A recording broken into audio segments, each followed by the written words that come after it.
selamat malam Ibu Nani, ya. Selamat malam. Selamat malam, Pak Made. Malam Bu, ya. Sehat selalu Bu Nani. Ya, terima kasih, Pak.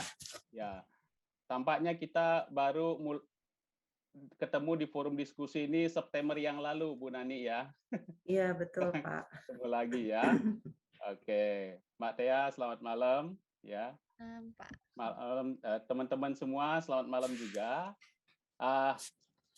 Kita kali ini saya ngutip statement Albert Einstein yang mengatakan bahwa kesepian itu menyakitkan ketika seseorang masih muda, tetapi menyenangkan ketika seseorang dewasa. Nah, ini adalah statementnya Albert Einstein yang sangat related dengan topik diskusi kita pada hari ini, karena kita akan berbicara mengenai kesepian pada remaja, ya.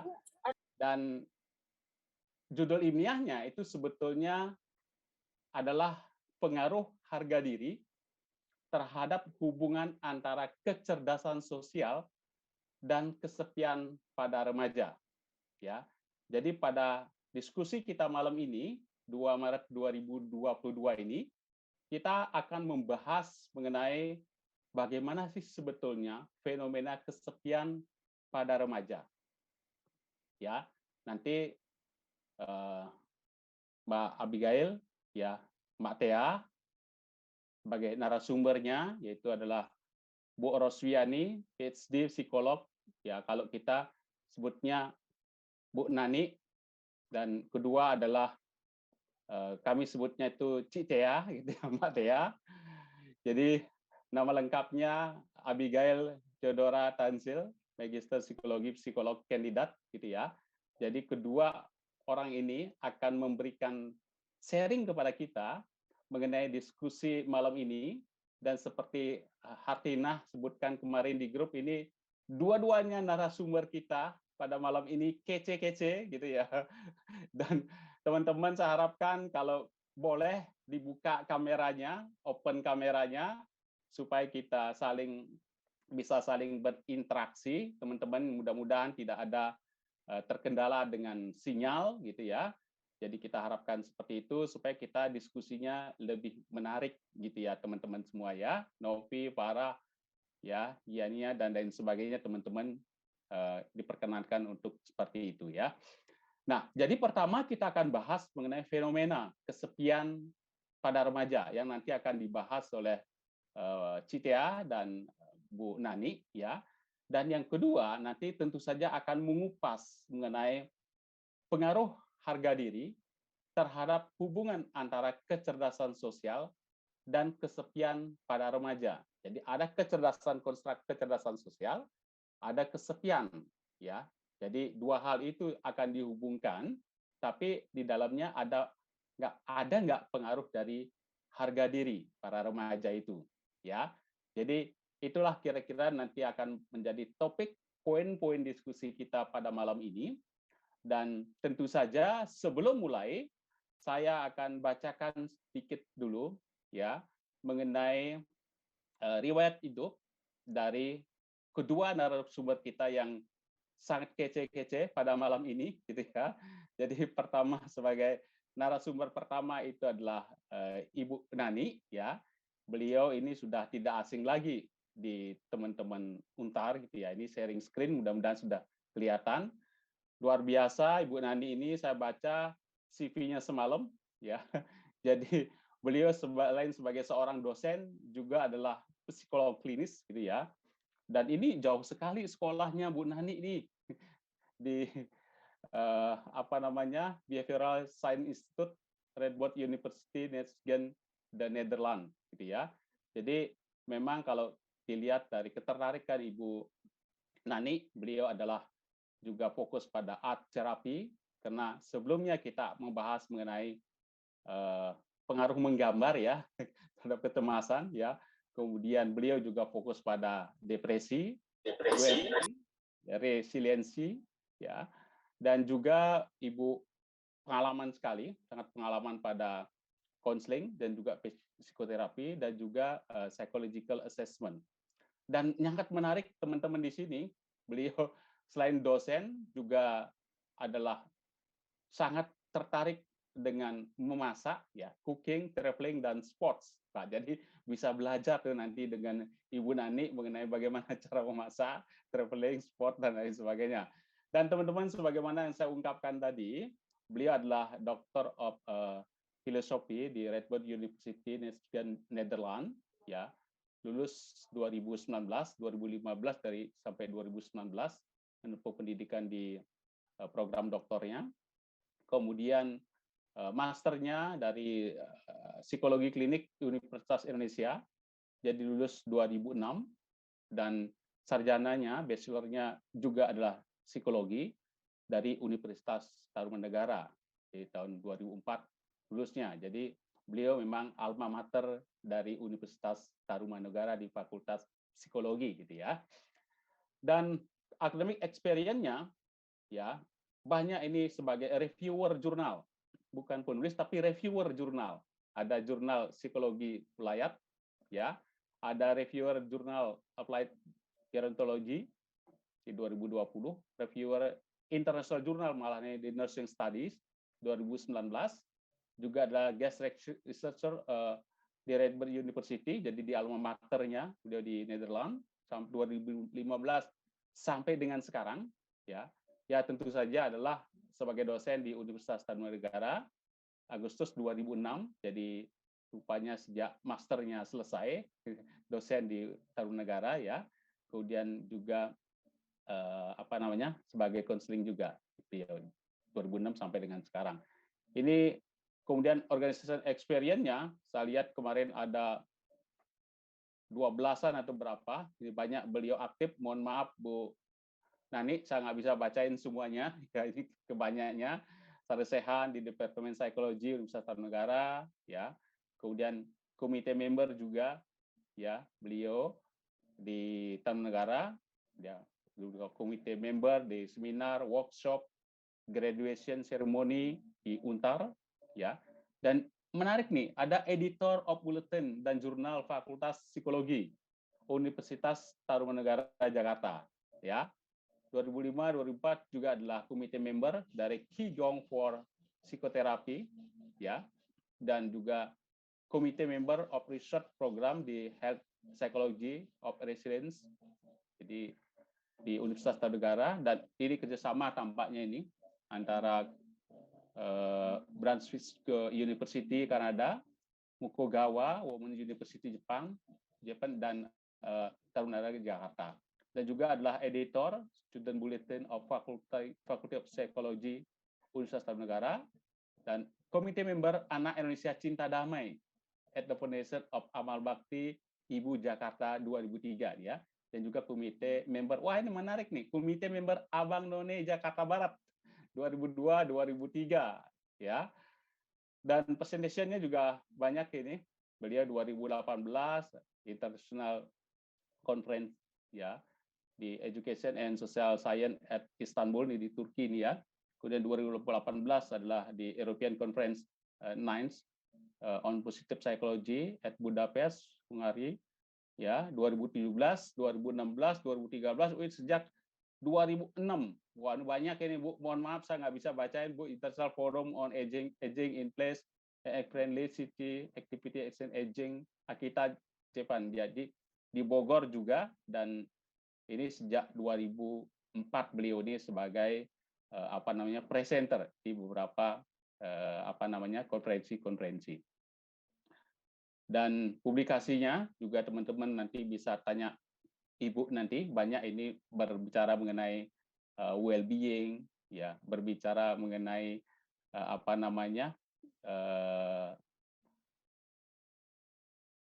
terkait dengan hal-hal remaja gitu ya, kecemasan, kemudian art therapy, dan banyak ini 2019, 18, ya, kemudian 17 juga ini adalah kolaborasi dengan beberapa penulis yang lainnya, ada dengan Pak Monty juga ada di sini, beberapa penulis dari luar juga saya lihat banyak di sini, mungkin sekitar 12-an atau 15-an saya lihat kemarin itu, ya, juga.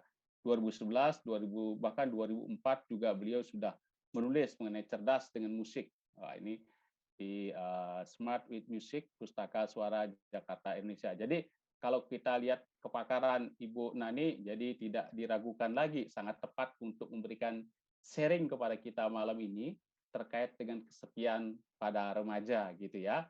Terima kasih Bu Nani. Teman-teman boleh kasih reaksi di Zoom-nya terkait dengan CV yang dimiliki oleh Ibu Nani. Silakan teman-teman. Wah, ada yang tepuk, ada yang bintang, ada yang trompet, dan lain sebagainya.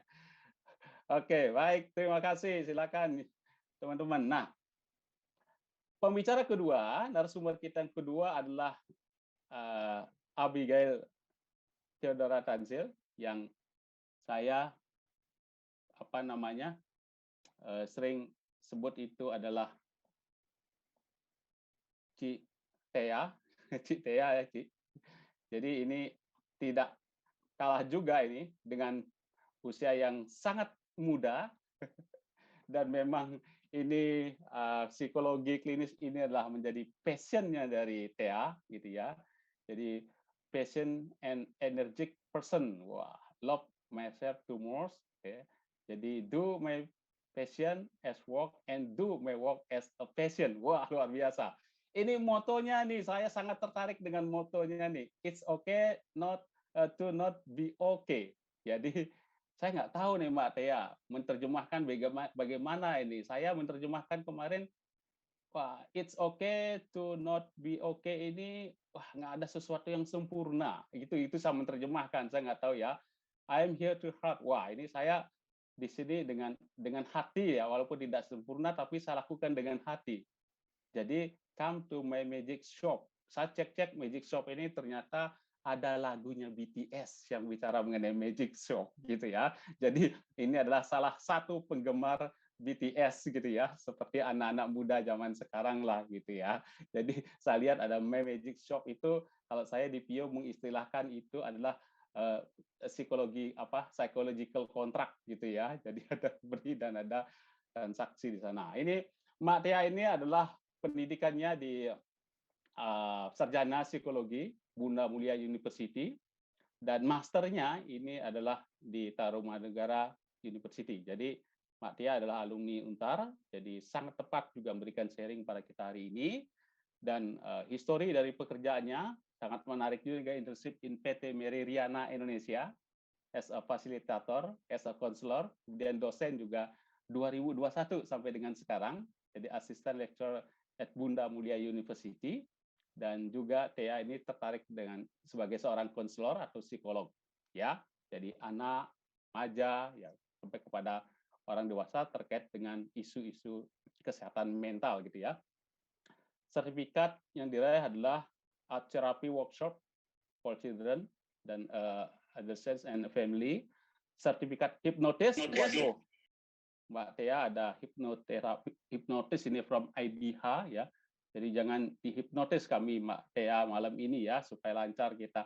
Sertifikat of Completion Basic Art Therapy juga, sertifikat dari Completion Family Therapy Workshop, juga sertifikat of Completion Cognitive Behavior Therapy Workshop. Jadi CBT, wah luar biasa ini Mbak.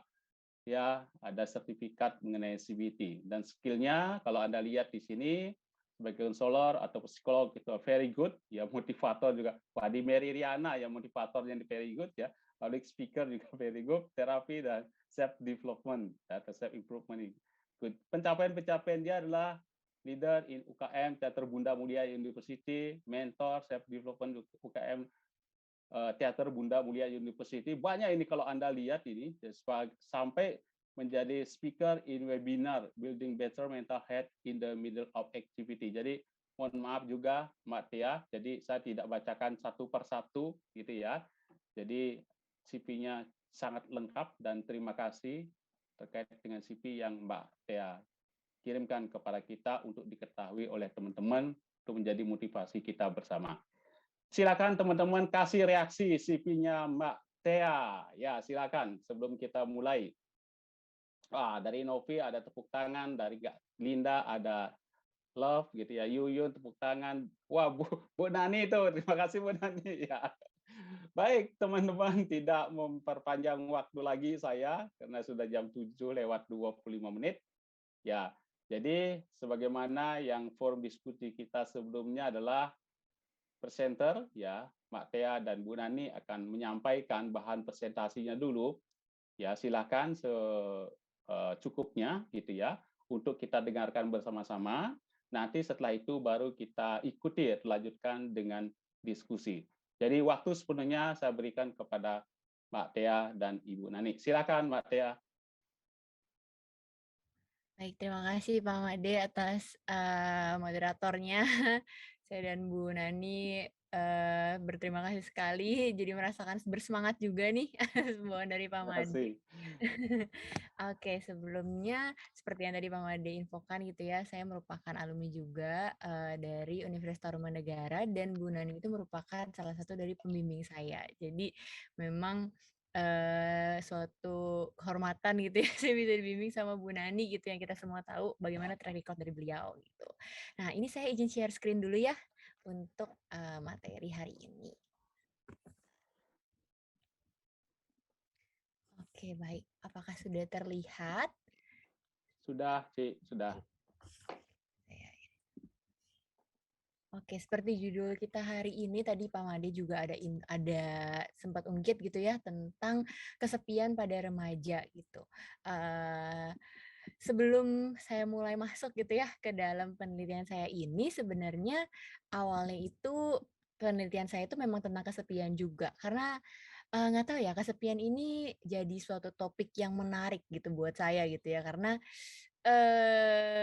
kayaknya sesuatu yang apa ya, yang orang terkadang tidak sadari, tapi memberikan efek untuk mental kita yang cukup besar juga gitu kan. Karena ketika saya baca-baca artikel juga ternyata kesepian itu jika memang tidak ditangani, itu kan bisa memberikan efek dari mental issue atau gangguan mental yang cukup berarti gitu ya. Seperti misalnya adanya kecemasan, depresi, bahkan bisa memicu eh, tindakan bunuh diri gitu loh dari si kesepian ini. Tapi banyak dari kita yang tidak menyadari gitu ya. Terkadang kalau mungkin kita mengalami yang namanya kesepian gitu.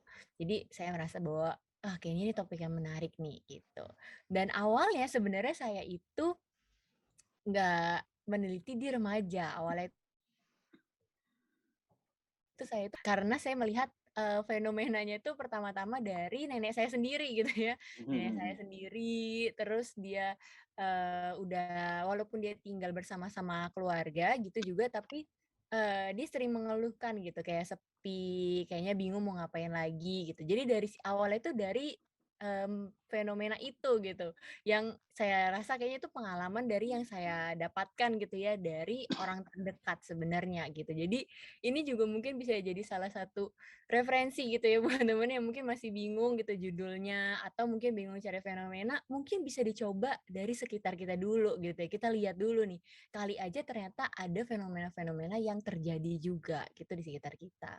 Cuman kenapa saya memutuskan untuk kira meneliti di remaja, karena pada waktu itu pas saya awalnya di lansia itu tiba-tiba pandemi gitu. Jadi kan cukup sulit gitu ya untuk menjalani di lansia gitu. Dan ternyata ketika saya mendalami untuk di remaja itu juga hal yang menarik gitu. Kenapa? Karena bertepatan dengan pandemi gitu ya. Kan ini berhubungan sama fenomena yang saya ambil juga nih gitu ya. Jadi itulah yang membuat saya akhirnya tertarik gitu untuk meneliti sih pengaruh harga diri ini terhadap hubungan dari kecerdasan sosial dan kesepian pada remaja gitu. Nah, awalnya gitu ya, dari fenomena awal yang saya ambil, yang saya dapatkan gitu ya, saya tuh melihat bahwa adanya dampak dari pandemi COVID-19 yang memang saat ini tuh terjadi di sekitar kita gitu. Bukan hanya gitu ya di kesehatan fisik aja yang mana gitu kan, ketika orang terkena virus harus isolasi mandiri dan sebagainya gitu kan. Tapi juga ternyata ini berdampak ke kesehatan mentalnya setiap individu juga gitu. Ya, terus saya coba cari, apa sih yang paling mempengaruhi gitu ya, dampak, si pandemi ini. Yang paling berubah kan dari pandemi kita itu, dari pandemi gitu, dari masa pandemi itu adalah kehidupan sosial kita ya gitu ya. Kita yang tadinya bisa ketemu orang dengan bebas, kita yang tadinya bisa ngobrol, bisa jalan-jalan, bisa menghabiskan waktu bersama gitu kan dengan kerabat-kerabat kita. Tapi karena pandemi akhirnya hal itu semua tidak bisa dilakukan gitu karena adanya social distancing atau physical distancing gitu. Nah, jadi pandemi ini memang mempengaruhi hampir gitu ya dari setiap aspek di dalam kehidupan kita, terutama aktivitas-aktivitas harian kita yang pada akhirnya semuanya jadi berubah gitu ya, jadi online. Kayak saat ini aja kita jadinya harus by online gitu ya, by Zoom gitu. Jadi hampir semua aktivitas yang kita lakukan itu terkena dampaknya. Nah, saya melihat juga salah satu yang terkena dampak yang cukup besar dari pandemi itu adalah di kelompok anak remaja. Kenapa? Karena mereka itu jadi mereka yang seharusnya gitu ya di masa remaja kan mereka harus explore, mereka bangun pertemanan gitu ya, bangun relasi, mereka lagi adanya pencarian jati diri gitu. Tapi ini semua jadi nggak bisa dilakukan karena mereka eh, terbatas gitu ya, di mana banyak kegiatan-kegiatan itu jadinya dilakukan secara daring. Sekolah jadi online gitu ya, kuliah pun juga jadi online. Jadi di masa remaja itu sekolah-sekolah jadi online. Kegiatan belajar semuanya itu jadi online. Bahkan waktu awal-awal itu sempat karena waktu belum dapat solusinya dari online tuh sempat diliburkan gitu ya, disuruh belajar di rumah gitu. Jadi banyak sekali kegiatan yang akhirnya itu dilakukan secara daring. Jadi kesempatan dari remaja ini gitu ya untuk eh, bersosialisasi, untuk mengeksplor kehidupan sosialnya itu berkurang gitu.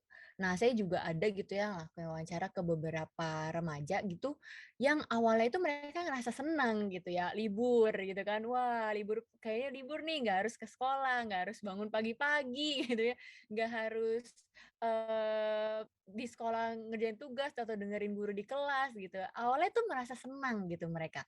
Tapi lama-kelamaan gitu ya, mereka tuh jadi ngerasa mulai, jenuh gitu. Waktu seminggu awal senang, 2 minggu awal masih senang gitu. Nah, udah mulai masuk minggu-minggu ketiga gitu ya, udah mulai 1 bulan, 2 bulan, itu mereka mulai merasakan kayaknya, bosen. Mereka jadi nggak bisa ketemu sama teman-teman, biasanya mereka kan kalau di sekolah istirahat, bisa main bareng gitu kan sama teman-teman. Ini hal itu tidak bisa mereka lakukan. Yang akhirnya membuat mereka tuh merasa bahwa, aduh kayaknya kok sepi ya, ngerasa semakin jauh sama teman-temannya. Jadi ngerasa sepi karena ngerasa hubungan sama teman-temannya itu nggak berjalan sesuai dengan yang mereka harapkan karena terbatas kan, nggak bisa ketemu gitu. Ditambah lagi banyak juga anak-anak yang mungkin ngerasa banyak banget nih tugas-tugas dari sekolah gitu ya. Jadi kesempatan untuk bisa membangun hubungan sosial gitu ya sama teman-teman itu jadinya minim gitu, jadinya kecil gitu. Nah, karena hal ini gitu ya, ini kan mempengaruhi masa perkembangan dari remaja, di mana kan memang masa remaja itu kan yang kita tahu merupakan ya masa transisi gitu ya dari perkembangan dari salah satunya dari hubungan sosial gitu. Terus juga di mana masa remaja ini merupakan periode gitu ya yang membuat mereka tuh mengeksplor diri gitu, bagaimana mereka melakukan penyesuaian diri, salah satunya kan dengan pengaruh kelompok di dalam teman sebayanya mereka kan, gitu loh. Oleh karena itu gitu ya, karena hal ini gitu ya, ada tuh ya Lauren and Hart juga bilang bahwa, di dalam proses remaja ini ketika remaja itu tidak kebutuhan akan sosialnya itu tidak terpenuhi gitu ya, atau terdapat hambatan, itu bisa memicu yang namanya kesepian gitu. Jadi salah satunya itu tuh kenapa saya itu tertarik gitu ya latar belakang dari apa yang membuat saya tuh jadi tertarik untuk meneliti kesepian dari remaja karena melihat fenomena yang ada di saat ini gitu. Nah, kalau nama kita bahas kesepian kesepian itu kan bukan hanya kita tuh sendiri gitu ya, berada di situasi lingkungan yang sendiri aja. Tapi kan kesepian itu adalah lebih dari itu gitu. Artinya kayak kita merasa bahwa memang kita kayak merasa ditinggalkan, kita merasa tidak cocok gitu dengan lingkungan itu, yang akhirnya itu memang semakin berpengaruh lagi ke kehidupan kita, ke diri kita, ke salah satunya ke harga dirinya kita juga gitu. Nah, saya melihat juga nih bahwa dari si kesepian ini sama si kecerdasan sosial itu punya salah satu apa ya, punya keterkaitan gitu ya. Karena kan kecerdasan sosial itu kan adalah kemampuan gitu ya dari seseorang itu bersosialisasi gitu ya, melakukan hubungan sosial gitu dengan orang lain gitu. Nah, sedangkan kan kalau kesepian ini adalah ketika seseorang itu yang mungkin dia kurang cakap gitu ya dalam kemampuan bersosialisasinya, dia memiliki perasaan yang mungkin insecure, punya adanya perasaan inferior gitu ya yang dimiliki sama si remaja ini, ditambah lagi mungkin gitu ketika di masa remaja ini si individu ini itu tidak mendapatkan adanya penerimaan sosial atau fasilitas sosial sehingga ini tuh bisa memicu sama yang namanya kesepian gitu. Terus juga perasaan kesepian ini juga karena dia ada keterkaitan sama kondisi psikologis juga yang salah satunya ketika dia merasa kesepian itu gitu ya, ada gitu, itu memicu diri dia kayak jadi merasa rendah diri, merasa dia mungkin bisa menyalahkan diri sendiri gitu ya. Dia merasa bahwa dia itu tidak bisa terkoneksi gitu ya dengan lingkungan lain yang bisa salah satunya juga dikarenakan harga dirinya yang rendah gitu. Jadi dari situlah saya kayak merasa bahwa wah, sepertinya ini adalah sesuatu yang menarik gitu ya untuk diteliti karena adanya keterkaitan dari semuanya ini gitu. Terus saya juga nah ini definisi dari variabelnya itu kalau dari kesepian bahwa kesepian itu adalah ketidaknyamanan psikologis gitu ya yang dirasakan saat hubungan sosial kita tidak memadai. Jadi bukan hanya diri kita sendiri lagi di kamar sendirian berarti kita merasa kesepian gitu. Enggak gitu ya. Tapi memang kesendirian itu kesepian itu lebih dalam lagi gitu mininya sebenarnya gitu. Dimana ya adanya ketidaknyamanan psikologis itu yang dirasakan saat berhubungan sosial. Yang akhirnya membuat kita tuh jadi merasa ingin sendiri gitu. Si Pepper dan Perman juga mengatakan gitu bahwa kesepian ini adalah kondisi emosi gitu ya yang menyakitkan atau yang kurang menyenangkan atau tidak menyenangkan yang terjadi ketika adanya ketidaksesuaian antara si pola interaksi sosial yang diinginkan dengan yang dicapai. Jadi yang dia mau seperti apa tapi ternyata kenyataannya tidak seperti itu gitu. Nah, kalau kecerdasan sendiri itu menurut Silvera dan et al itu sorry. Merumuskan bahwa kecerdasan itu merupakan kemampuan gitu ya untuk memahami orang lain dan bagaimana mereka ini akan bereaksi dalam situasi sosial. Nah, kalau Thorndike juga bilang nih kalau kecerdasan sosial itu adalah kemampuan untuk memahami dan mengatur diri untuk bertindak bijaksana dalam menjalin hubungan dengan orang lain. Pada ini adalah berkaitan dengan sosial lah gitu ya, dengan bagaimana seseorang ini bereaksi dalam suatu situasi sosial atau mengatur kehidupan sosialnya gitu. Sedangkan dari harga diri menurut Rosenberg itu merupakan kemampuan seseorang untuk menilai dirinya sendiri. Apakah dia itu cukup mampu, cukup berharga atau tidak dalam menyelesaikan problem-problem dalam kehidupan. Sandrock juga bilang kalau self esteem itu merupakan suatu dimensi global mengenai dirinya sendiri gitu ya. Atau bisa dibilang dengan citra diri. Gitu. Oke. Nah, ini kira-kira kakak berpikir saya pada intinya sebenarnya sesuai dengan yang saya jelasin tadi gitu ya, di mana kalau di masa remaja, individu itu kan mulai mengalami perubahan sosial. Mereka mulai membangun hubungan yang lebih dekat sama teman seusianya. Adanya pengelompokan sosial yang baru, nilai-nilai baru dalam seleksi persahabatan gitu ya. Mungkin kalau kita tahu juga, biasanya di masa-masa remaja ini biasanya lebih sering dengar apa kata temen gitu ya daripada apa kata orang tua gitu ya karena satunya ini karena memang di dalam tahap perkembangan remaja ini adanya pengelompokan sosial yang baru, nilai-nilai baru, ada yang mereka mulai nih merasa bahwa mereka punya sahabat dekat gitu di dalam lingkungan sosialnya, terus juga mereka mulai bisa tahu apakah mereka itu diterima di dalam sosialnya gitu ya, sehingga ada juga meningkatnya teman sebaya karena mereka yang mungkin ingin memperoleh kebebasan atau kemandirian gitu. Mungkin di sini saya kurang tahu untuk yang lain, tapi saya tahu Pak Made punya anak ya. Mungkin anaknya pernah gitu ngomong, "Aduh Pak, aku kan udah gede," gitu misalnya.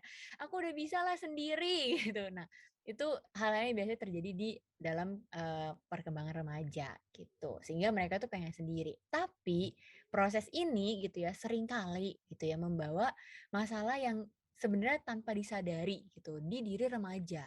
Karena mungkin keinginan dia ini itu tidak diimbangi dengan hubungan yang erat nih dengan pihak lain. Misalnya ternyata dia yang merasa bahwa dia diterima, dia berasumsi gitu atau punya ekspektasi gitu ya bahwa dia akan diterima sama sosial, tapi ternyata tidak sesuai dengan apa yang dia harapkan gitu kan. Sehingga dia merasa adanya penolakan sosial, terus juga dia mengalami kesulitan dalam penyesuaian diri, sehingga yang membuat remaja pun jadi mengalami perasaan terisolasi secara sosial. Yang akhirnya perasaan terisolasi ini itu bisa menimbulkan rasa kesepian di remaja. Gitu. Nah, kesepian sendiri itu kan juga dapat menimbulkan dampak negatif gitu ya bagi remaja. Jadi ngerasa nggak punya teman, mereka merasa stres, bahkan memicu frustasi atau depresi juga. Dan juga remaja kesepian ini juga bisa jadi korban perundungan karena kan mereka ngerasa gak ada teman. Kebanyakan mereka menyendiri gitu kan. Sehingga mungkin untuk teman-teman sebayanya bisa dianggap aneh, dianggap wah ini kok aneh dia maunya sendiri doang nih, misalnya gitu. Salah satunya begitu. Sehingga hal ini menunjukkan gitu ya bahwa relasi sosial pada masa remaja itu merupakan hal yang penting gitu ya. Bagaimana si individu ini dapat membangun hubungan dengan lingkungan sekitar dan juga mempertahankan relasi sosialnya. Nah, kemampuan ini dalam dia bisa membangun hubungan, mempertahankan relasi sosial itu disebut sebagai kecerdasan sosial. Disebut juga gitu ya sebagai kecerdasan sosial, di mana si individu ini dia tuh mampu berinteraksi sosial gitu ya dengan orang-orang di sekitarnya. Nah, kebanyakan orang-orang yang terampil dalam kecerdasan sosial itu biasanya dapat menjalin hubungan dengan orang lain dengan cukup baik atau dengan lancar. Jadi, kalau orang yang punya kecerdasan sosialnya tinggi, itu biasanya cenderung kemungkinan kecil gitu ya mengalami kesepian. Karena dia kan bisa berinteraksi gitu ya dengan orang lain, dia bisa membangun hubungan gitu dengan orang lain. Nah, kesepian ini juga sering dikaitkan nih sama harga diri. Karena kesepian itu kan terkait dengan pikiran-pikiran negatif individu gitu ya terhadap dirinya. Misalnya mereka tuh jadi ngerasa terasingkan, mereka ngerasa rendah diri, ngerasa takut sendirian dibandingkan dengan orang yang nggak mengalami kesepian gitu. Jadi kalau orang yang mengalami kesepian itu akan cenderung menilai orang lain itu lebih secara negatif gitu ya, yang membuat mereka tuh jadi malah menghindari kontak-kontak sosial tertentu yang terjadinya nggak cuma sekali dua kali, tapi secara terus-menerus gitu. Yang akibatnya jadi membuat individu tersebut mengalami kesepian. Jadi dari sinilah saya ngeliat bahwa adanya keterkaitan nih antara ketiga hal ini. Gitu. Nah, ini skema berpikirnya. Kemudian ini adalah hipotesa penelitian saya gitu ya. Jadi saya punya dua hipotesa. Hipotesa yang pertama, saya mau lihat untuk hubungannya nih. Ada atau enggak sih hubungan antara si kecerdasan sosial sama kesepian pada remaja? Kenapa hubungannya guys? Karena ini bertolak belakang gitu ya. Kalau misalnya kesepiannya tinggi, berarti kan kecerdasan sosialnya rendah. Asumsinya begitu. Tapi kalau misalnya dia kesepiannya rendah, asumsinya kecerdasan sosial dia akan tinggi. Itu salah satu hipotesa pertama. Ada nggak hubungannya ini? Nah, hipotesa yang kedua, kalau si harga diri ini tidak memoderasi hubungan negatif si kecerdasan sosial sama kesepian ini nih, atau dia memoderasi gitu, mempengaruhi gitu ya si kedua hubungan ini. Nah, ini adalah partisipan penelitian saya. Jadi partisipan penelitian saya ini lumayan banyak ciri-ciri kriterianya gitu ya. Kayak misalnya dia berusia 15 sampai 21 tahun, terus berjenis kelamin laki-laki dan perempuan. Nah, ini saya menambahkan beberapa kriteria gitu dari partisipan saya yang diambil dari literaturnya dari ciri-ciri kesepian. Jadi supaya lebih spesifik gitu ya untuk partisipan yang memang kesepiannya itu tinggi. Dari misalnya ini adalah ciri-cirinya, kesulitan bangun koneksi, tidak memiliki teman dekat, merasa tidak dimengerti gitu ya. Ini saya cantumkan di awal kuesionernya gitu ya. Ketika dia merasa ini, nanti baru saya sortir gitu. Nah, dari penelitian ini tuh didapati ada 107 subjek yang mengisi kuesioner dan didapati sebanyak 68 subjek yang memenuhi kriteria penelitian ini gitu, yang memang memenuhi ciri-ciri kesepiannya ini. Nah, setting dan instrumennya karena ini masa pandemi jadi melalui online dan penelitian ini menggunakan 3 alat ukur, yaitu UCLA Longinus Scale Version 3 karena ini termasuk alat ukur yang reliabilitas sudah bagus dan juga sering digunakan gitu ya. Terus ada Tromso Social Intelligence sama self esteem Rosenberg yang sudah dimodifikasi. Nah, ini hasil analisa datanya dari uji korelasi itu terdapat hubungan gitu ya antara si kecerdasan sosial sama kesepian sehingga memang keduanya ini memang saling berhubungan. Nah, sedangkan ini dari analisa uji regresinya gitu ya untuk melihat apakah si harga diri ini bisa memoderatori hubungan dari kecerdasan sosial sama kesepian ini. Saya mencoba dua versi yaitu dari uji regresinya SPSS sama juga dari proses gitu ya. Karena waktu dicoba di SPSS itu hasilnya adalah harga diri ini tidak memoderatori gitu ya atau H1-nya ditolak, H0-nya diterima gitu. Jadi saya coba lagi nih pakai yang lain dan ternyata memang H1-nya itu ya ditolak bahwa harga diri tidak memoderatori gitu. Jadi memang pada kesimpulannya gitu ya hipotesa pertama saya itu memang diterima, di mana terdapat hubungan negatif antara kecerdasan sosial dan kesepian pada remaja, tapi hipotesa keduanya itu ditolak, di mana tidak harga diri itu tidak memoderasi gitu ya. Nah awalnya pada saat penelitian hipotesa kedua ini ditolak saya panik gitu karena saya kan berharapnya diterima semua gitu ya, setiap penelitiannya diterima semua gitu. Saya sampai bingung, saya juga konsul dengan pembimbing saya, dengan Bu Nani juga salah satunya gitu, dan memang Bu Nani menenangkan gitu ya, nggak apa-apa gitu, jangan panik gitu, karena memang penelitian itu kan kita tidak tahu gitu ya hasilnya akan seperti apa. Yang penting kita bisa mempertanggungjawabkan gitu hasil dari penelitian ini. Jadi ini bisa juga mungkin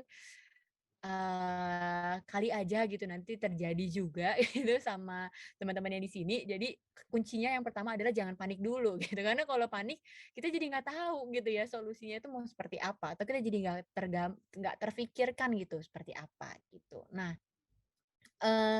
pada akhirnya gitu ya dalam penelitian kedua ini kan saya mencari tahu nih, apa ya yang membuat penelitian ini ditolak, dan ketika berdiskusi juga dengan dosen pembimbing gitu ya, eee didapati gitu bahwa, di dalam tahap perkembangan remaja, remaja itu kan memang lebih berfokus dalam pencarian identitas gitu ya, yang melibatkan lingkungan sosialnya. Sedangkan harga diri itu tuh adalah suatu konsep dari dalam diri individu gitu ya. Harga diri itu yang merupakan penilaian dari dia. Nah, kalau kecerdasan sosial itu kan merupakan hal di luar dari diri seseorang gitu ya. Sehingga memang kedua hal ini adalah suatu hal yang berbeda gitu. Jadi dua konsep yang berbeda gitu. Dimana kalau kecerdasan diri itu dari luar, sedangkan kan kalau harga diri itu dari dalam gitu. Jadi memang bisa dikategorikan sebagai sesuatu yang berbeda. Terus saya juga ada cari tahu tuh ada teori identitas gitu ya. Itu kan memang di dalam teori identitas itu kalau teman-teman tertarik itu bisa cari tahu ada 3 level self. Ada personal, relasional sama kolektif. Nah, kalau personal itu kan berdasarkan atribut spesifik sama sifat, di mana si harga diri itu ada di level ini nih gitu ya. Nah, kalau relasional itu kan di hubungan seseorang dengan orang lain gitu ya. Nah, kalau misalnya kolektif itu keanggotaan atau kelompok sosial. Jadi udah kelihatan gitu ya memang memang ada sesuatu yang berbeda gitu dari sini. Ditambah lagi gitu ya, saya menemukan hal yang menarik di dalam penelitian saya ini gitu. Kenapa? Karena asumsi saya gitu ya, kalau kesepiannya itu tinggi, karena kan ini kan kesepiannya tinggi dari subjek-subjek saya gitu kan. Berarti kan seharusnya, harga diri atau kecerdasan sosialnya rendah gitu ya. Karena kan dia berarti merasa tidak bisa bersosialisasi gitu ya, eee, tidak bisa membangun relasi dengan baik gitu. Tapi ternyata dari hasil penelitian ini kesepiannya tinggi, harga dirinya juga tinggi, kecerdasan sosialnya juga tinggi. Jadi ini kan berbeda gitu ya sebenarnya dari asumsi saya. Kuncinya pertama, jangan panik lagi gitu ya, jangan panik. Walaupun waktu itu saya juga panik gitu, kenapa ini bisa seperti ini gitu. Nah, kemudian ya itulah, ibaratnya ya karena proses belajar itu dan proses dibimbing oleh dosen pembimbing, akhirnya kita tuh jadi menemukan solusi-solusi juga gitu. Jadi jangan takut gitu ya untuk berdiskusi sama dosen pembimbing sebenarnya gitu ya. Karena saya banyak sekali dibantu juga gitu oleh Bu Nani dan juga salah satu pembimbing pertama saya adalah Pak Monti gitu. Yang akhirnya mendapatkan satu kesimpulan gitu bahwa kenapa hal ini bisa terjadi? Karena penelitian ini kan dilakukan dalam kondisi khusus, yaitu pandemi COVID-19 gitu ya. Di mana memang ada terjadinya pembatasan sosial, ada terjadinya eh apa ya?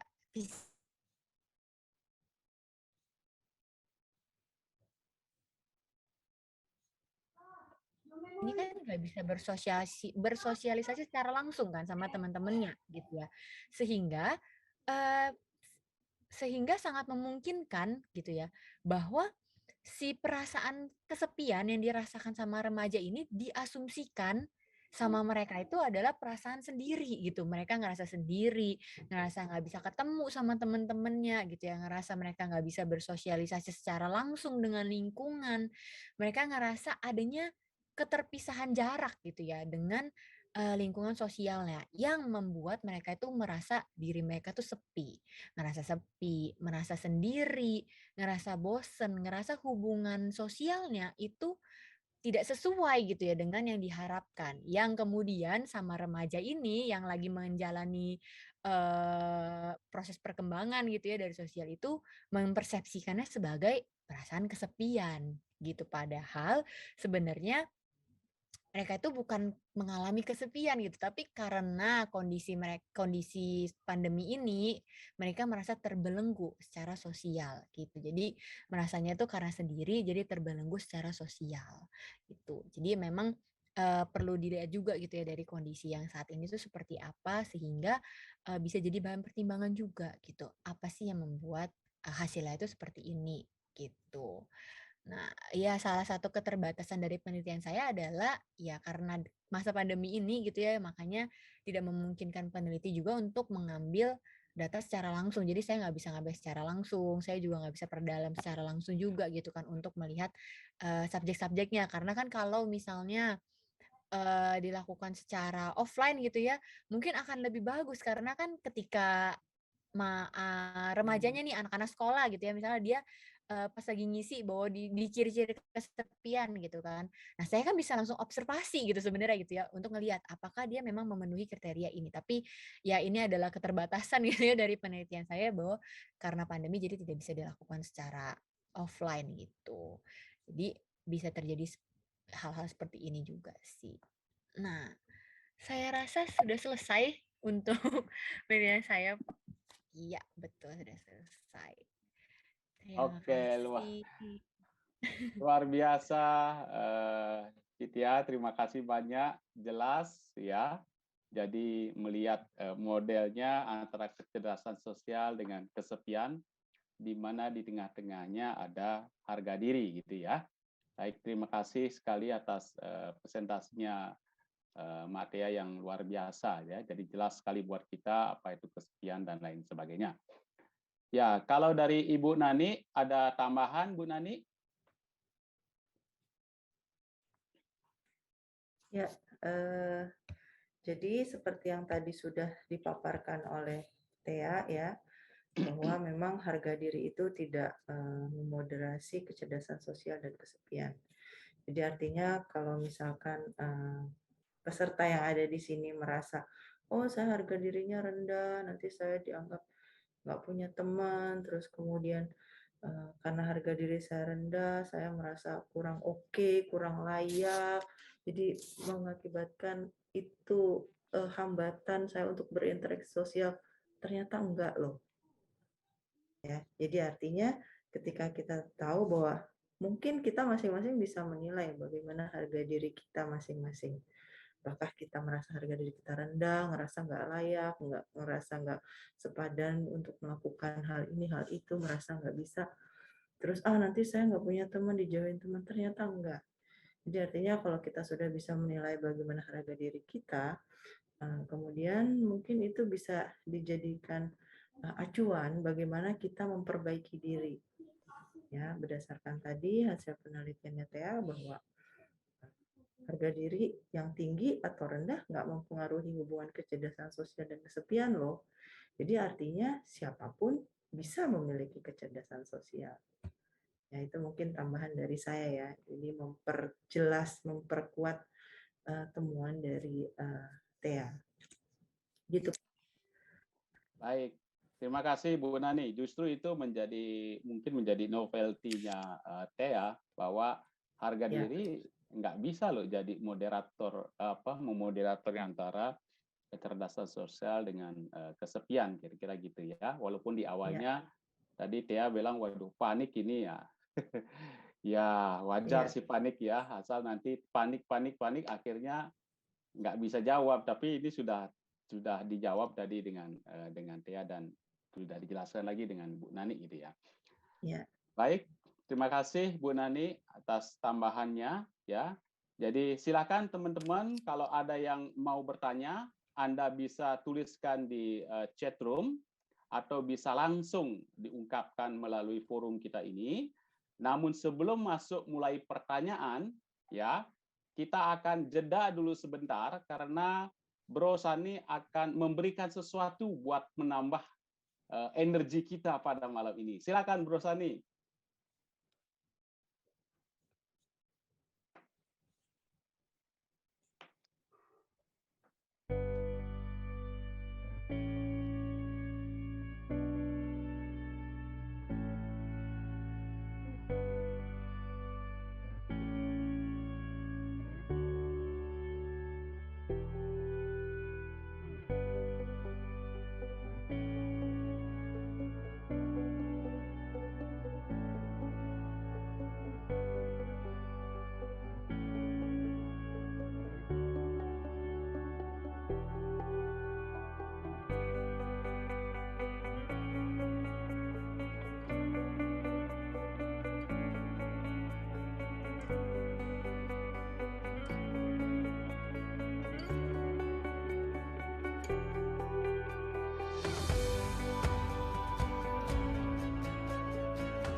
Wah, terima kasih Bro Sani. Boleh kasih tepuk tangan tuh Bro Sani tuh, luar biasa. Terima kasih banyak. Luar biasa Bro Sani. Jadi pesannya mantap sekali kan ya. Jadi sama seperti kita sebetulnya saat ini kita melakukan pendidikan ini dia. Jadi kalau dilihat dari apa yang diungkapkan Mahatma Gandhi tadi itu, ya belajarlah secara terus-menerus gitu kan ya.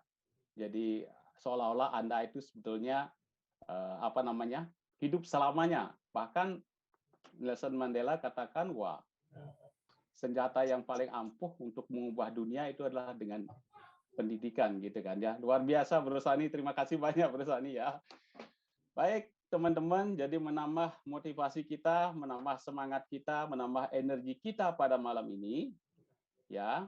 Dan kalau misalnya energinya sudah bertambah, ya semangat kita sudah bertambah, ya seharusnya kita tidak mengalami kesepian lagi, sebagaimana ciri-ciri yang diungkapkan oleh Thea dan Ibu Nani tadi ya. Silakan teman-teman kalau ada yang bertanya langsung saja boleh ya. Kalau melalui chat room pun juga boleh, silakan. Wow, luar biasa Mbak Mita Puspita Sari. Silakan Mbak Mita dulu udah raise hand ya. Silakan Mbak Mita. Baik, selamat malam Pak Made, Bu Roswiani dan juga Mbak Abigail dan teman-teman juga semua. Selamat malam. Saya mau bertanya terkait dengan penelitian dari Mbak Abigail karena kebetulan saya juga mengambil datanya remaja gitu. Pertanyaan saya itu adalah kalau remaja ini kan usianya masih belum dewasa ya gitu. Jadi kan mereka juga perlu dimintai informed consent dari orang tua. Nah itu pertanyaan saya untuk permintaan informed consent sendiri, Mbak Abigail bagaimana caranya? Karena kalau misalnya tatap muka langsung kan masih kebayang gitu kita ke sekolah, mungkin kita kasih ke anaknya, pulang tanda tangan, kita bisa pegang lagi gitu dokumennya. Tapi kalau online kan nggak bisa seperti itu. Nah kalau Mbak Abigail sendiri caranya seperti apa gitu. Kemudian yang kedua pertanyaan saya adalah karena kan ini usianya 15 sampai 21 tahun gitu ya, rentangnya kan cukup besar gitu.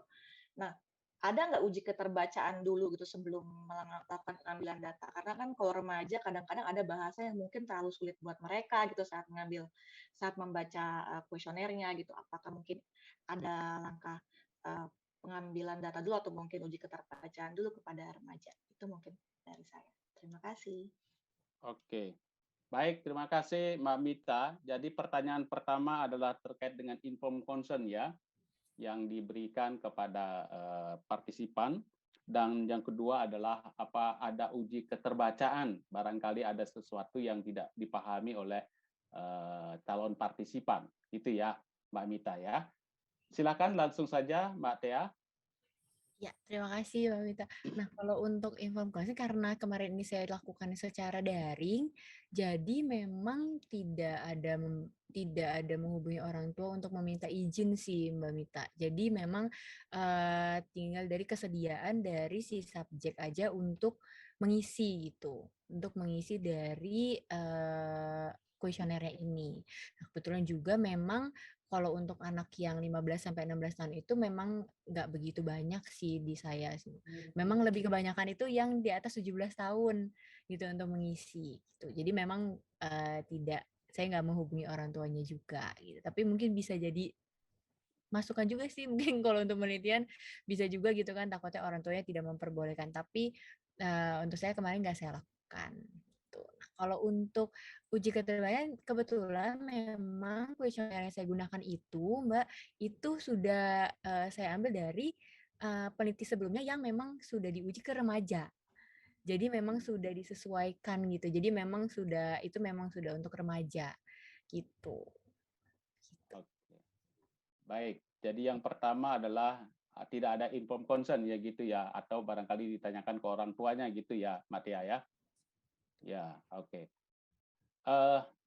Saya nggak tahu lah, apakah diwajibkan harus ada informed consent atau bagaimana ya? Atau tidak cukup hanya dari pesertanya aja? Barangkali Bu Nani bisa berikan arahan Bu kepada kami Bu. Ya, sebenarnya informed consent dalam penelitian itu wajib. Ya, karena kita mengambil data yang dimiliki orang lain. Data itu tidak hanya sebatas dari jawaban terhadap pertanyaan kuesioner, tapi juga di situ ada data pribadi. Misalkan nama, usia, kemudian domisili, mungkin alamat email atau telepon gitu ya. Nah, itu data demografi adalah milik pribadi dan kita perlu minta izin ketika kita mau menanyakan hal tersebut. Makanya kenapa ketika kita mau menyebar kuesioner harus ada informed consent. Nah, walaupun penelitiannya TEA ini dilakukan secara online, tapi informed consent itu tetap ada, ya, dalam bentuk pertanyaan. Jadi artinya kita jangan membayangkan informed consent itu adalah sesuatu pernyataan yang formal gitu ya. Jadi misalkan saya mahasiswa ingin menanyakan kepada Anda, apakah Anda bersedia? Itu orang bisa kabur sebenarnya. Kalau sangat-sangat formal seperti itu. Kan informed consent itu sebenarnya saya menyatakan saya bersedia berpartisipasi dalam penelitian ini. Dan peneliti berhak untuk menggunakan data saya guna untuk penelitiannya. Nah, intinya kan gitu. Jadi artinya kesediaan untuk berpartisipasi. Jadi kalau cuma nanya ketika ketemu partisipan, kita nanya, apakah Anda bersedia untuk ikut dalam penelitian ini? Dia bilang iya, nah itu udah informed consent. Ya, jadi bisa disesuaikan. Kalau misalkan kepada anak-anak mungkin kata-katanya, kalimatnya bisa disesuaikan. Tapi kalau kepada perusahaan ya mungkin bisa lebih formal gitu ya. Yang penting jangan sampai informed consent itu menjadi bumerang. Kita cari partisipan tapi partisipannya malah kabur semua gitu. Takutan duluan gitu. Tidak ada pernyataan yang salah. Nanti data Anda akan digunakan untuk ini, untuk itu misalkan. Ngeri kan ya? Saya juga ngeri kalau ada orang yang seperti itu gitu. Ya. Jadi dan lagi yang perlu diperhatikan kalau misalkan dalam penelitian ini kita mengambil foto ya atau video dari partisipan, kan kita mesti minta izin ya. Sama halnya kalau kita sebenarnya selfie terus dengan teman kita mau posting di media sosial, itu juga sebenarnya harus minta izin, ada informed consent-nya. Karena itu tentang pribadi orang gitu loh. Ada yang mau diposting, ada yang enggak gitu. Nah, jadi kita bisa minta izin ketika ada data dalam bentuk video atau foto dan partisipan bersedia untuk data tersebut di-share dengan pembimbing atau untuk tujuan penelitian, tapi tidak untuk apa gitu.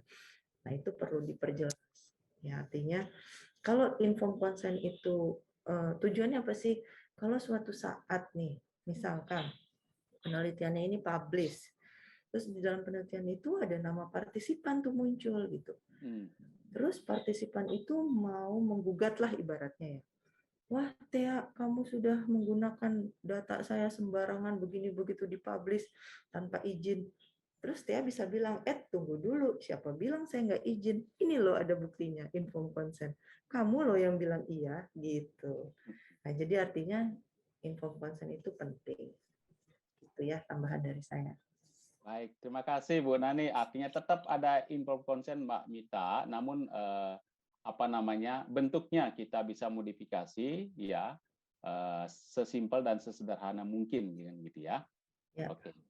Baik, terima kasih Bu. Silakan teman-teman kalau ada yang mau bertanya lagi, silakan. Ya. Oh, ini di chat room ada pertanyaan dari Mbak Respati Kusuma. Nah, ini terkait dengan orang-orang yang kesepian tampaknya cenderung larinya akan ke penggunaan internet ya. Jadi penggunaan internet berlebihan. Nah, pertanyaannya Mbak Respati adalah ya, apakah barangkali Citea pernah menemui juga subjek yang seperti itu, yang kesepian, terus larinya ke internet, gitu kan ya? Ada tambahan juga di sini, karena kalau dari saya, menurut Pak Respati ini, saya sering ketemu orang-orang yang seperti itu. Biasanya mereka aktif banget di sosmed. Wah, tapi kalau pas ketemu, langsung sering terlihat menyendiri, gitu ya. Jadi, apakah kira-kira Mbak Tea pernah nggak menemukan subjek yang seperti itu? Silakan Mbak Tea. Iya, terima kasih Pak Made, terima kasih. Pertanyaannya Mbak Respat, saya nggak pernah nemuin sih sebenarnya, karena lingkungan saya juga jarang ada yang, kalau ini kan berarti kan penggunaan internet itu seperti kayak addicted gitu ya, untuk bermain internet, atau misalnya kita bisa bilang addiction to game juga kali ya Mbak ya. Jadi kayaknya tuh sibuk sama handphone, sama gadget, tapi kayaknya ketika lagi ketemu sama orang lain itu, jadinya menyendiri gitu. Nah, ini saya belum pernah ketemu. Saya pernah ketemunya itu orang yang memang dia main gadget, tapi dia sebenarnya nggak menyendiri, cuma ketika lagi ngumpul dia sibuk sendiri gitu. Jadi kayak sibuk sendiri sama gadgetnya gitu ya. Jadinya itu dia malah nggak fokus sama sosial, tapi lebih ke ya dia pay attention-nya sama si internet itu. Sehingga kalau dalam case seperti itu kan kita jadinya nggak bisa menganalisa gitu ya, atau nggak bisa melabel juga bahwa oh nih orang ini kayaknya dia mengalami kesepian nih gitu atau enggak. Karena kan sebenarnya dalam hal melihat seseorang itu mengalami kesepian atau enggak kan pasti ada assessment-nya tersendiri gitu ya. Ada kayak tadi ciri-ciri dari kesepiannya seperti apa, apakah dialami atau enggak gitu. Jadi memang nggak mudah gitu. Cuma saya juga pernah baca jurnal ini gitu. Karena waktu kemarin lagi cari literatur gitu ya, ini juga memang saya juga menemukan sih, cukup menarik juga gitu. Dari Bu Nani mungkin ada tambahan Bu, kali aja Bu Ya, Nani Bu. pernah ketemu. Dalam prakteknya barangkali konselingnya atau Bu Nani ya. Ya, jadi sebenarnya memang nih pertanyaannya terkait dengan saat ini ya. Ya, jadi orang masa pandemi belajar online, terus merasa kesepian gitu kan, terus larinya ke game untuk mengatasi kesepian mungkin ya. Dan ketika ketemu terus terlihat menyendiri gitu loh. Saya coba cari ya penelitian terkait dengan internet dan loneliness, internet use dan loneliness gitu ya. Jadi sebenarnya orang yang menggunakan internet ini sebenarnya ngerasa bahwa dia lebih aman kalau menggunakan internet. Ya artinya mungkin sosial media, dia banyak bicara di sosial media, komentarin ini dan itu ya, ketimbang ketika bertemu langsung. Karena ketika kita bertemu langsung, artinya kita berhadapan dengan realita. Kalau kita berhadapan dengan realita, itu bisa ketika kita melakukan sesuatu yang tidak bisa diterima oleh lingkungan, maka itu akan mengancam eksistensi kita sebagai manusia. Nah, dengan penggunaan internet, ini bisa diasumsikan bahwa kita terhindar dari penilaian sosial. Ya, kita terhindar dari judgement orang yang ketika kalau kita langsung kan misalnya saya bilang sama Tia, Tia gitu, misalnya saya komentar gitu, Tia baju kamu bagus gitu, itu komplimen. Tapi kalau saya bilang, Tia kok kamu gitu banget sih, kalau ngomong ceplos-ceplos misalkan.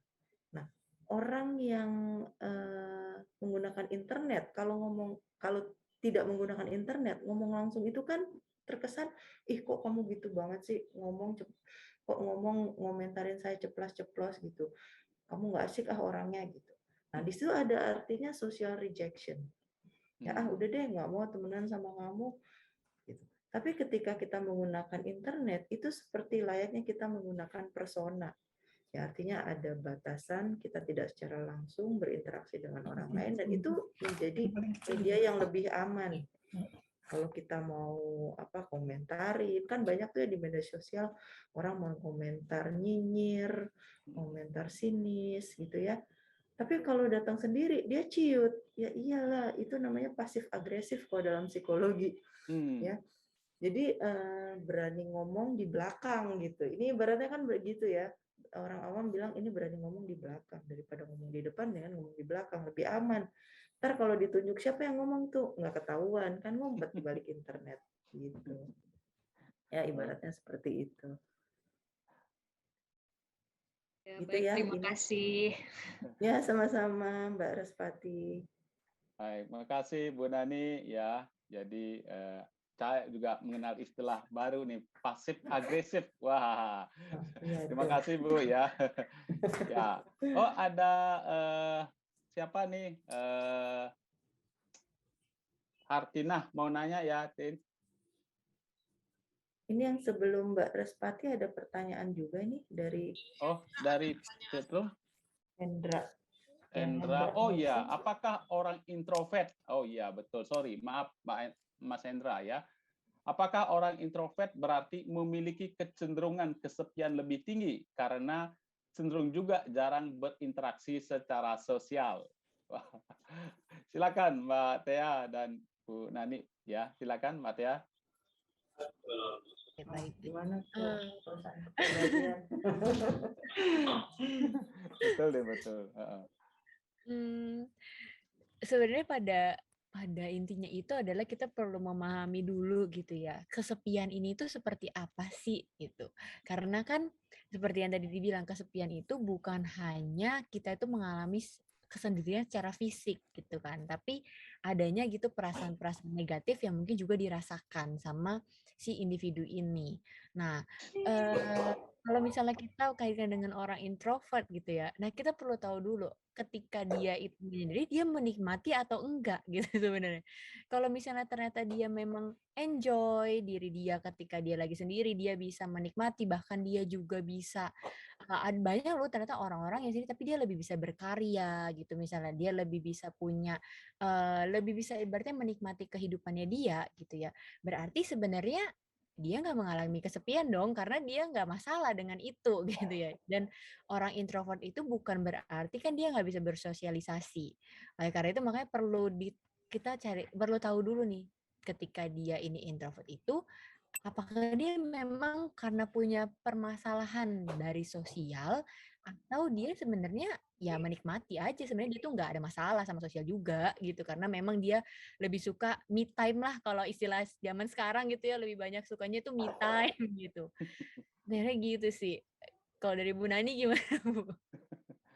Ya, kalau kita ngomong introvert, ini kan sebenarnya tipe kepribadian ya.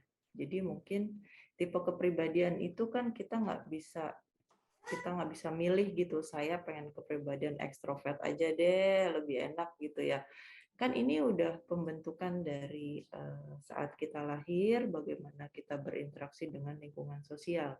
Ini pembentukan yang butuh waktu yang lama gitu. Nah, kalau bicara kepribadian, terus ditanya apakah ada kecenderungan orang introvert ini mengalami kesepian, mungkin saja ada, ya, mungkin saja ada. Tapi mungkin juga tidak. Ya, seperti yang tadi Tia bilang, orang introvert bukan berarti terus dia jadi kesepian loh, gitu. Tetap bisa bergaul loh, cuman dengan cara yang berbeda dengan orang yang ekstrovert. Ya.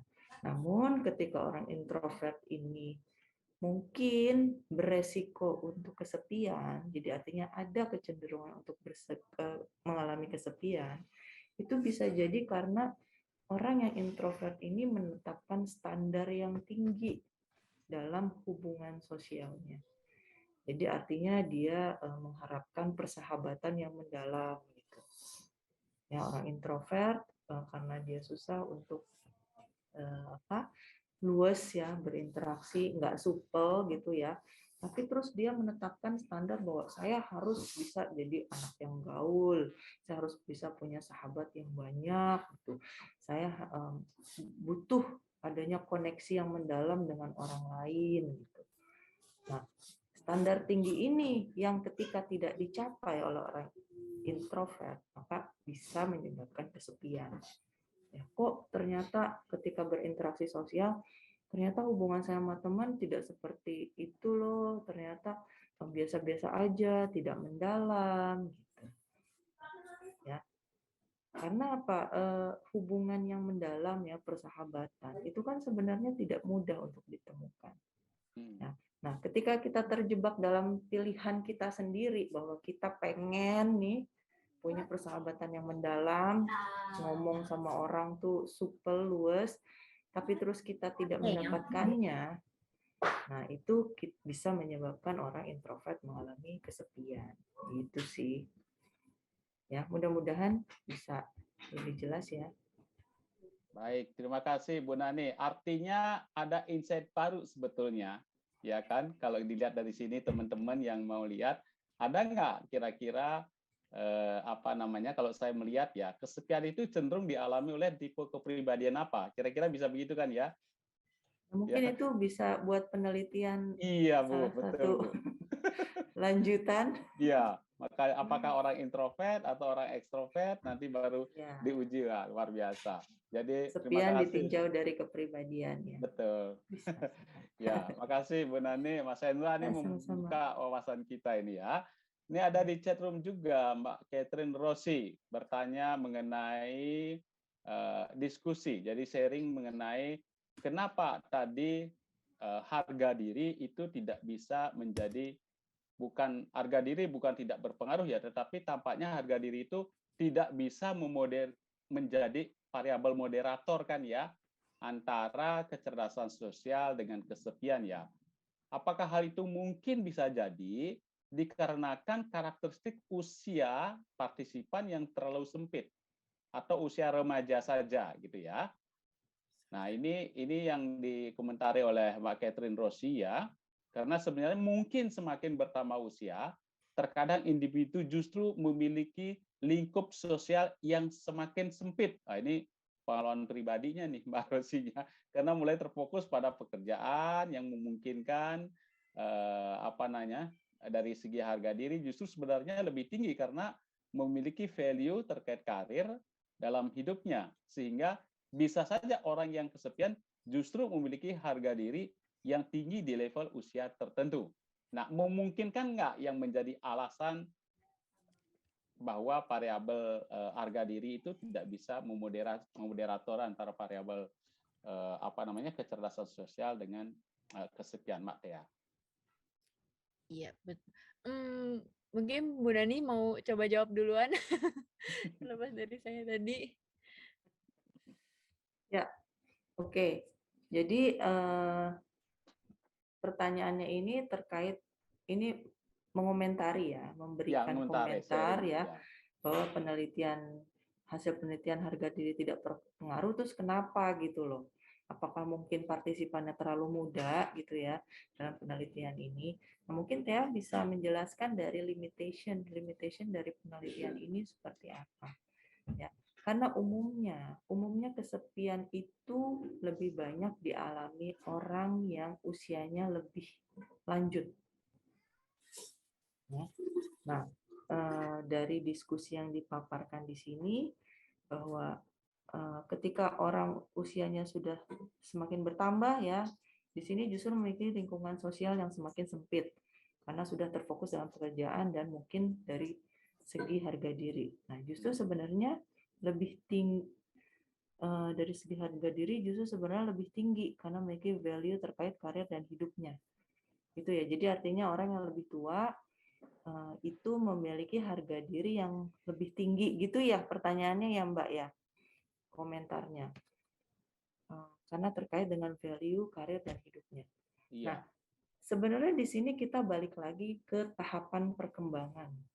Ya, tahapan perkembangan dilihat dari faktor usia gitu ya. Orang yang sudah lebih tua itu kan ada tahapan perkembangan sosial ya, bisa dilihat tuh dari teorinya Erik Erikson. Despair dan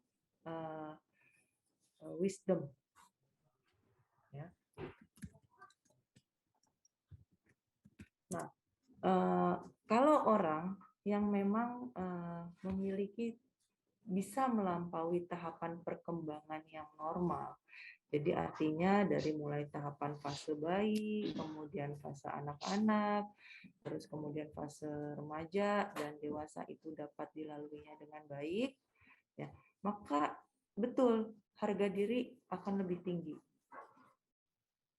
Ya.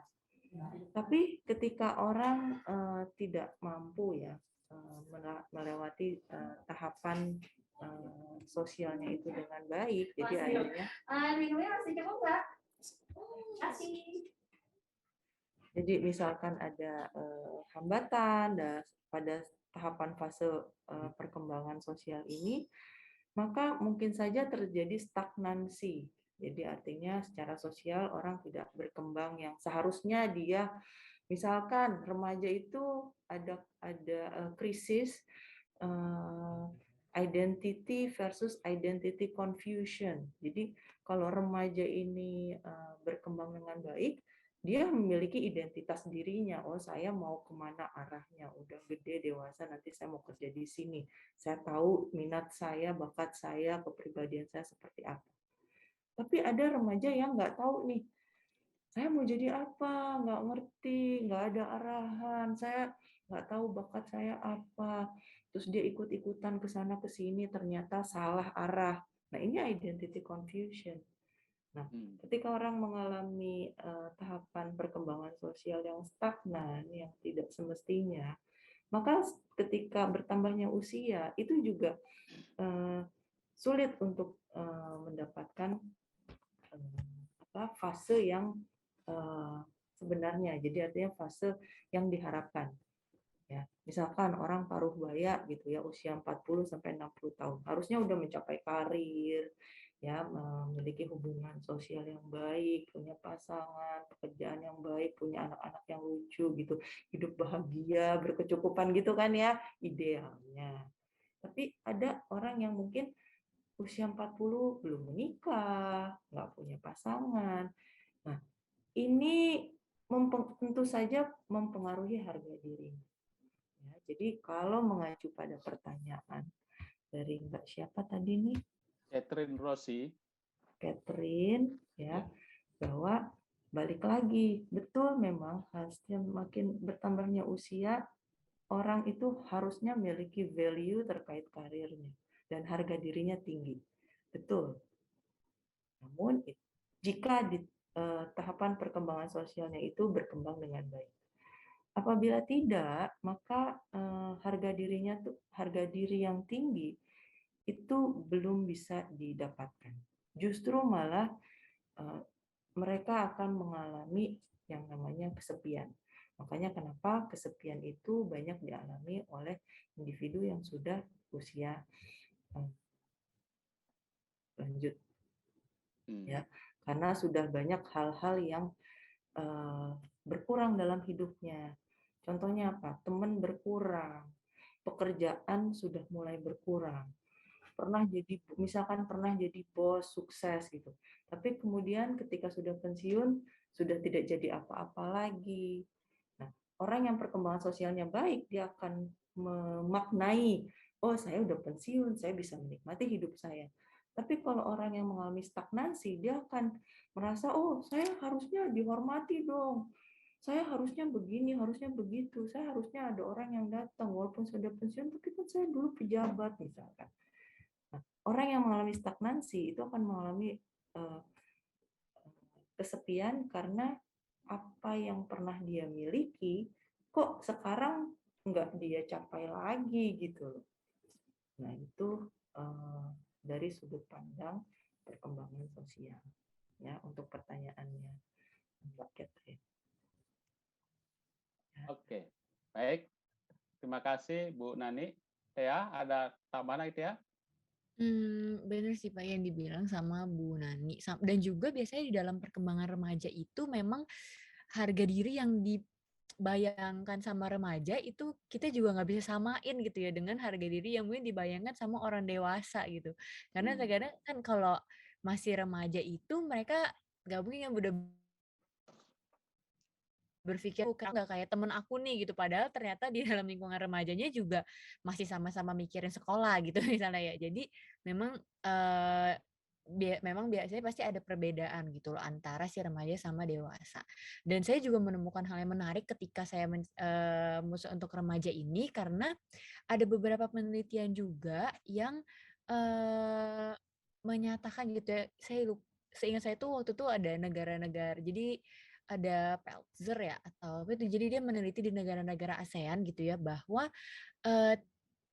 tingkat kesepian yang lebih tinggi, yang termasuk lebih tinggi gitu di antara negara-negara ASEAN itu adalah Indonesia dan Filipina. Jadi Indonesia itu termasuk negara yang tingkat kesepiannya cukup tinggi gitu. Dan di studi itu juga itu ada dibahas bahwa dari hampir ya 55.000 orang gitu ya, itu yang usianya 16 sampai 99 tahun lah, itu tuh mengalami kesepian. Dan salah satunya itu orang yang lebih muda itu yang lebih banyak kesepian gitu dibandingkan sama orang yang berusia mungkin kayak cuma masih setengah baya gitu ya, atau misalnya yang masih anak-anak gitu.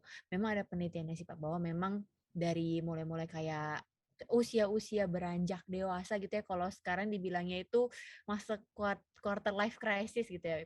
Jadi masuk-masuk ke krisis-krisis kehidupan gitu ya, yang udah mulai mikir-mikirin karir, udah mulai mikirin kayaknya, aduh teman aku udah jabatannya udah manajer nih, aku kok masih staff gitu gitu tuh. Nah, itu tuh yang biasanya mempengaruhi juga harga diri. Cuma memang berbeda gitu ya antara remaja gitu ya, harga diri yang dipikirkan sama remaja sama yang memang orang dewasa pikirkan gitu.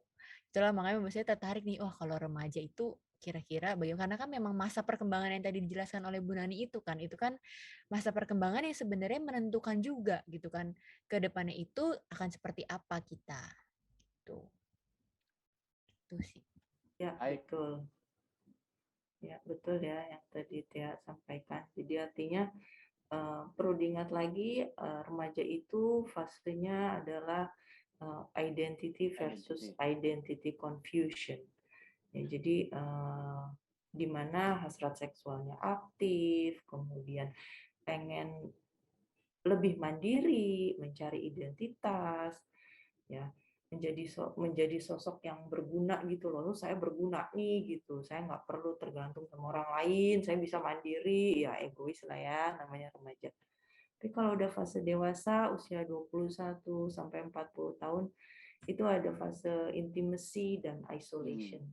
Jadi kalau nggak punya pasangan itu menjadi menjauhkan diri dari orang lain ya.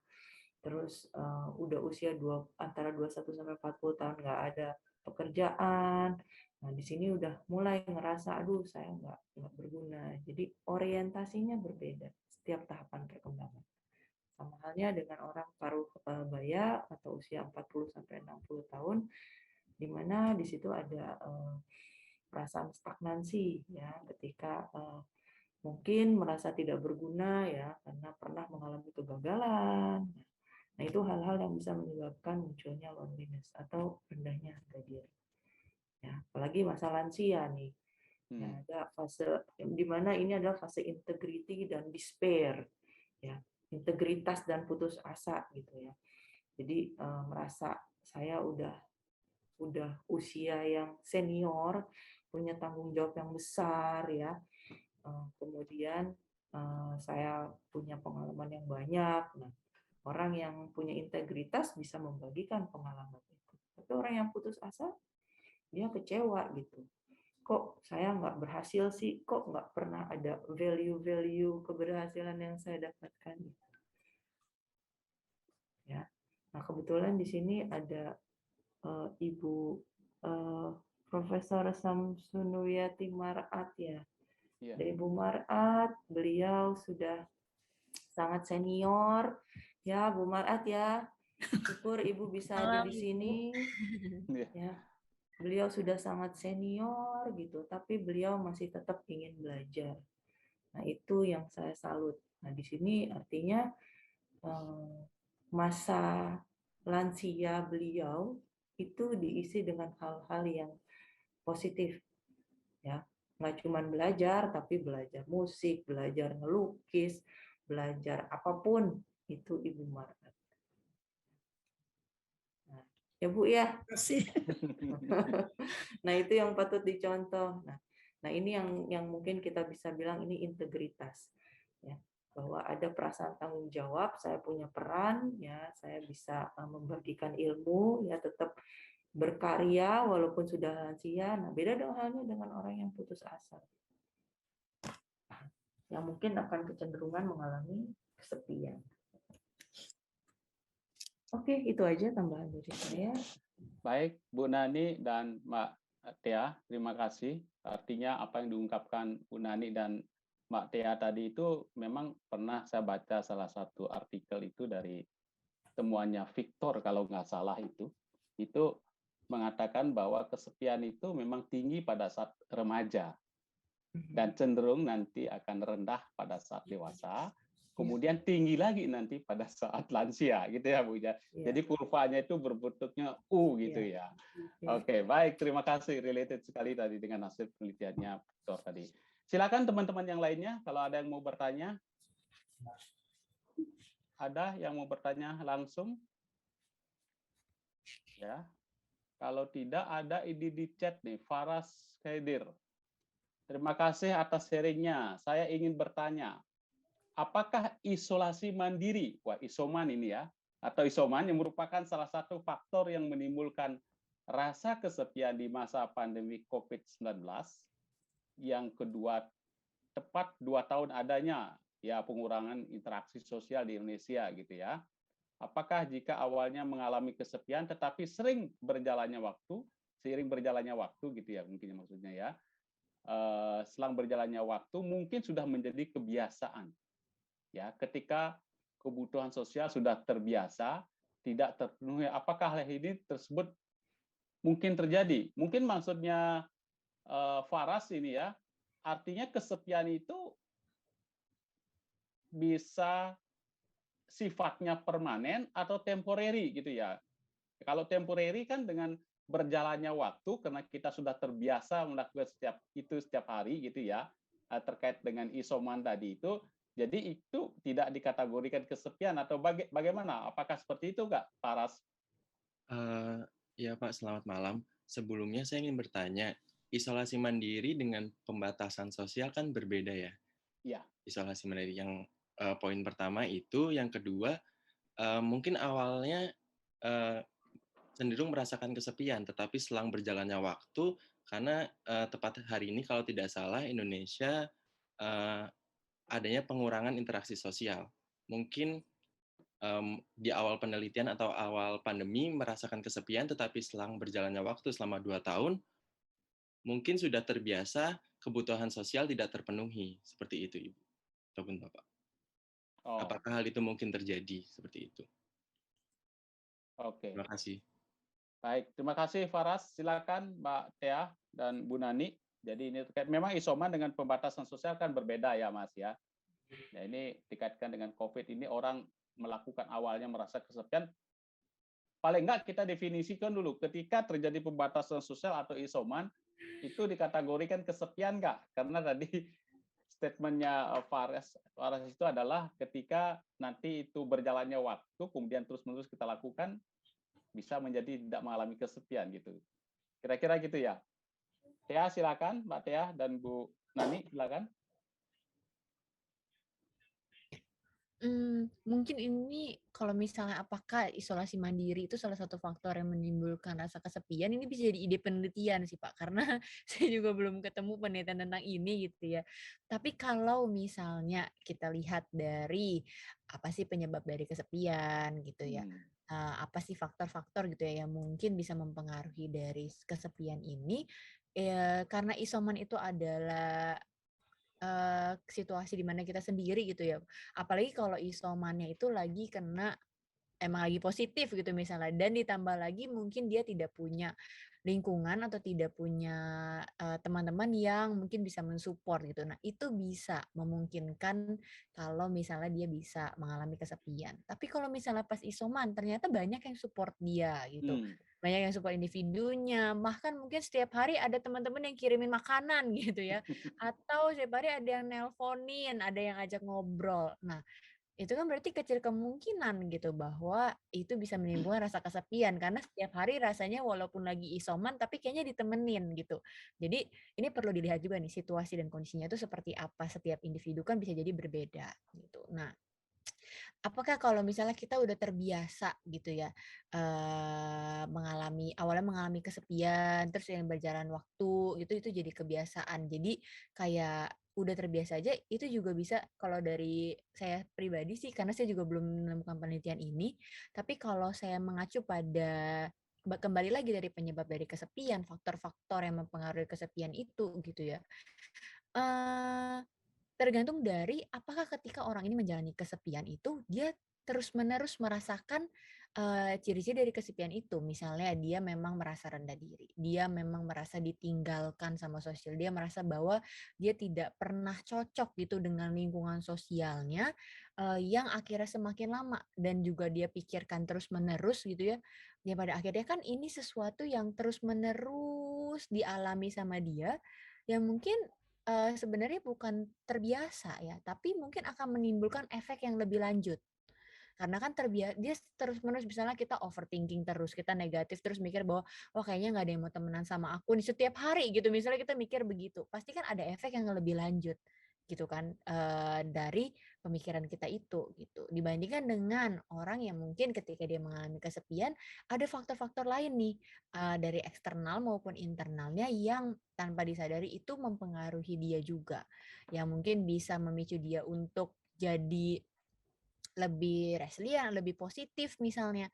Nah, itu tuh biasanya tergantung dari suatu kondisi dan keadaan dari individunya ini sendiri. Kalau dari saya sih melihatnya seperti itu ya. Karena kan bisa nggak orang yang mengalami kesepian itu dia bangkit, tuh, dia jadi terlepas dari kesepiannya. Sangat bisa gitu kan. Kalau misalnya memang dia punya faktor dari internal maupun eksternalnya yang cukup mendukung juga gitu. Jadi hal ini ibaratnya dibilangnya itu memungkinkan terjadi, tapi juga ada kemungkinan bahwa ini juga nggak terjadi gitu, tergantung dari kondisi dari individu ini. Kalau dari saya melihatnya begitu. Baik, makasih Matea. Bu Nani ada tambahan, Bu? Ya, jadi social isolation ya, isolasi sosial dan loneliness itu berbeda ya. Tadi sama seperti isoman, ya, isolasi mandiri, terus kemudian social distancing itu berbeda. Ya, nah apakah isolasi mandiri merupakan salah satu faktor menimbulkan rasa kesepian? Mungkin. Jawabannya mungkin. Kenapa? Tergantung. Kalau kita isoman terus kita nggak ngapa-ngapain, diem aja. Nggak yang main HP, nggak yang lihat media sosial. Bisa nggak kesepian? Bisa. Nah, kalau misalkan pertanyaannya, kan ini udah 2 tahun nih pandemi, terus kemudian ada pengurangan interaksi sosial. Nah, orang mengurangi interaksi sosial bukan berarti ia menjadi loneliness. Loneliness ya. Ya, jadi social isolation, ya isolasi mandiri, ini kan sebenarnya kita mengurangi kontak sosial. Jadi hanya memiliki beberapa interaksi saja dengan beberapa orang. Ya, ada interaksi tapi nggak banyak gitu. Ya, artinya masih berhubungan sosial nggak? Masih. Gitu. Tapi ketika kita hidup sendiri dan kita tidak merasa lonely, ya itu belum berarti kita menjadi loneliness. Ya. Coba kalau misalkan saya tanya ke Faras ya, ini kan udah 2 tahun pandemi, terus kemudian udah biasa ada di rumah aja dengan interaksi sosial, mungkin nggak tahu ya ada interaksi atau tidak. Di rumah aja, udah kebiasaan.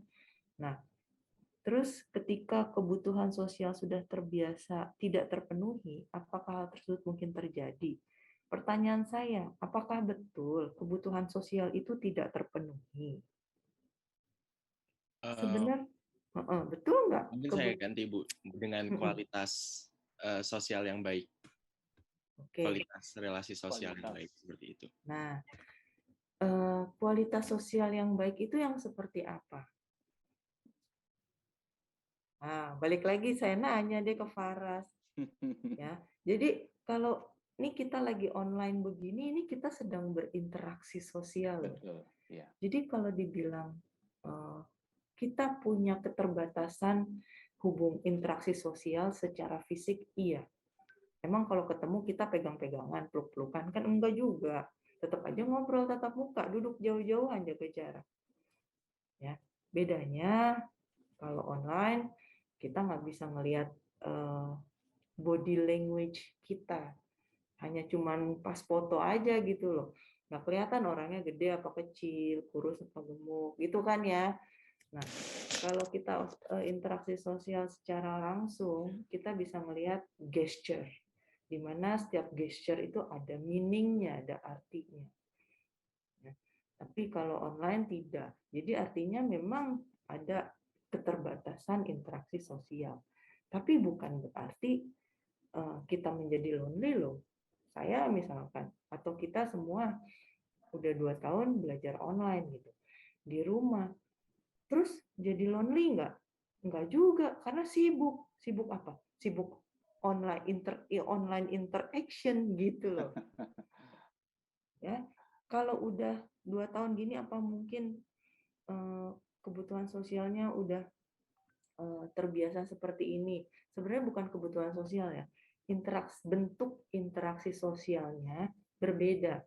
Sudah enak online, ngajar online, bisa pakai daster gitu kan. Kalau yang pakai jilbab, gonta-ganti jilbabnya aja, bajunya nggak usah ganti gitu kan. Nggak perlu mandi, bisa santai-santai, pakai sendal jepit. Coba kalau offline, mesti dandan, mesti wangi, mesti mandi, rapi gitu. Ya. Udah 2 tahun kebiasaan gini, enak nggak? Sebenarnya enak-enak juga gitu. Enaknya Enak. apa? Bisa nyantai. Kalau udah ngajar, bisa tiduran. Tapi kalau offline, habis ngajar, masih mesti ketemu orang lagi, kan gitu. Masih berbahasa basi, kemudian masih terus nggak bisa istirahat, duduk leha-leha. Gitu. Jadi artinya apa yang menjadi kebiasaan sebenarnya? Ya, kebiasaannya berubah, tapi interaksi sosialnya menurut saya digantikan dengan media yang lain. Apakah bisa menimbulkan kesepian? Mungkin saja kalau orang kuliah online, ternyata dia nggak kuliah. Diem aja ngelamun ngeliatin rintik-rintik hujan. Terus berlangsung selama 6 bulan berturut-turut. Ya iya, itu bisa kesepian. Nggak ngobrol. Ya. Nah, di rumah pun ketika kita mungkin isolasi mandiri juga, kalau di rumah sakit kan pasti ketemu orang. Ya, kecuali kita isolasi mandiri di pulau antah berantah yang nggak ada orangnya, seperti film apa tuh, film yang dia di pulau sendirian. Nah ya itu bisa, itu lonely, bisa jadi gila kita karena sendirian gitu.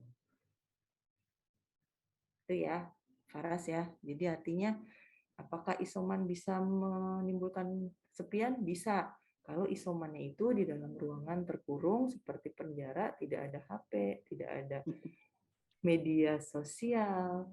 Ya. Selama masih ada orang, itu berarti kita masih bisa berinteraksi sosial, walaupun terbatas. Oke. Artinya bentuk interaksinya yang berbeda ya, Bu Nani ya? Iya, betul. Oke, baik. Terima kasih Bu Nani dan Mbak Tia. Ya, ini ada juga pertanyaan dari Novi Tamala. Ya, izin bertanya mengenai ini, tampaknya yang ditanyakan adalah terkait dengan kesepian. Apakah itu didasarkan pada penilaian diri sendiri atau orang lain yang melabeli seseorang itu kesepian gitu ya? Dan apakah rentang waktu untuk mengetahui bahwa orang tersebut mengalami kesepian atau mungkin orang tersebut hanya menyendiri? Nah, ini barangkali perlu diulas sedikit esensi makna harfiah dari kesepian gitu kan ya. Oke, silakan Mbak Tia. Ya. Ini Tia bisa jawab nih. Ya. Sebenarnya kan bahwa kesepian itu kan bukan semata-mata yang tadi saya bilang, bukan semata-mata dia itu dialami dengan kesendirian fisik, bukan ya. Tapi itu tuh seperti kayak perasaan gitu. Nah, perasaan itu yang biasanya tahu adalah diri sendiri gitu ya. Mungkin kita merasa apa kalau kita ini, orang lain tiba-tiba bisa tahu gitu ya, kamu begini ya, kamu begini ya gitu. Jadi memang biasanya itu diawali dari diri sendiri. Nah, ini berkaitan sama salah satu faktor dari penyebab kesepian. Kalau faktor penyebab kesepian itu kan saya secara singkat aja gitu ya, mungkin karena kalau dijabarin kan panjang banget sampai subuh gitu, tidak bisa gitu. Ada faktor personal sama situasional gitu. Jadi dari personal itu adalah dari diri kita sendirinya gitu ya, bagaimana karakteristik dari kita, pemikirannya kita gitu, terus juga kemampuannya kita gitu dalam bersosialisasi, terus juga bagaimana kita tuh memandang orang lain gitu, menilai orang lain gitu kan. Apakah kita tuh ngerasa cocok nih di lingkungan ini? Ya ini adalah dari diri personal kita. Ada juga dari situasional. Situasional itu salah satunya yang tadi Bu Nani ada bilang, misalnya kalau di isoman bener-bener sendirian gitu ya, nggak ketemu sama orang, kita juga nggak bisa bersosialisasi, minim gitu ya sama batasan. Nah, itu bisa juga memungkinkan seseorang itu jadi mengalami yang namanya kesepian gitu. Tapi biasanya itu tuh didasari dari penilaian sama diri sendiri gitu. Jadi enggak yang orang karena kan yang tadi kita bilang balik lagi bahwa kesepian itu bukan sekedar sendiri, menyendiri gitu ya. Jadi ngelihat orang lagi di pojokan gitu sendiri, kita kiranya Ya. itu kesepian tuh, padahal sebenarnya dia lagi nyari sinyal HP gitu misalnya gitu kan nggak tahu gitu. Jadi biasanya itu emang dari diri sendiri gitu kelihatan. Kalau mau lebih lanjut lagi ada juga beberapa faktor situasional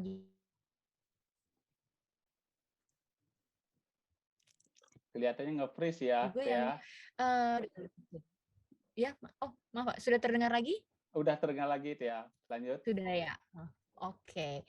Ada tuh dari teori Sir Benson itu dia ada kasih beberapa faktor juga situasinya menyebabkan individu itu merasa cenderung kesepian. Kayak misalnya dia ngerasa terpisah dari lingkungannya, dia ngerasa sendiri, terus ngerasa terisolasi, terus dia ngerasa kayak ada beberapa faktor misalnya dia terpaksa harus berpisah gitu kan. Nah, itu tuh semua itu kan tapi perasaan dari dia gitu kan ya. Dia merasa ini, dia merasa itu. Jadi emang dari si diri dia ini gitu, bukan orang lain yang kecuali mungkin orang ini punya kemampuan gitu ya membaca pikiran gitu atau membaca perasaan gitu ya. Tapi sepertinya saya belum menemukan sih orang yang bisa seperti itu gitu. Jadi memang kebanyakan pasti itu dari penilaian diri sendiri sih, kebanyakan biasanya begitu. Oke. Baik, terima kasih, Matea. Ibu, ada tambahan lagi, Bu? Ya, ini pertanyaan dari siapa ini, Mbak Novi sama Novi. dengan Ibu Linda sebenarnya ya. Iya. Ya. Jadi kalau misalkan orang kesepian, nah itu ada tuh di DSM ya, bahwa orang kesepian itu ada kategorinya, ada ciri-cirinya. Jadi harus memenuhi ciri-ciri tersebut.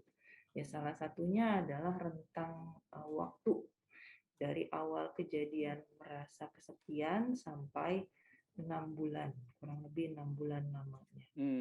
Jadi kalau misalkan dalam 1 bulan kita merasa kesepian gitu, udah dibilang itu udah gangguan tuh, belum tentu. Baru 1 bulan gitu kan.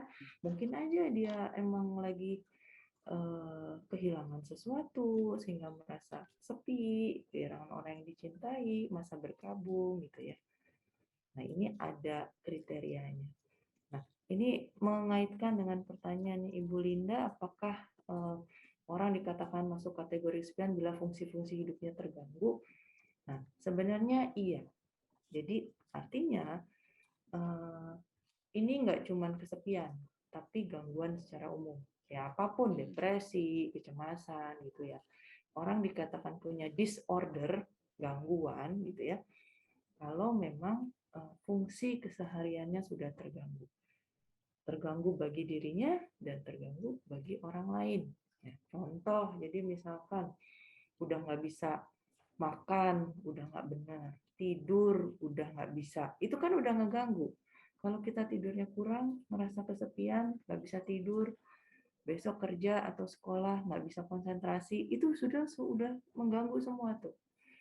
Orang di lingkungan sekitar juga merasa terganggu. Oh ini anak males, disuruh ini, suruh itu, nggak mau, diem aja.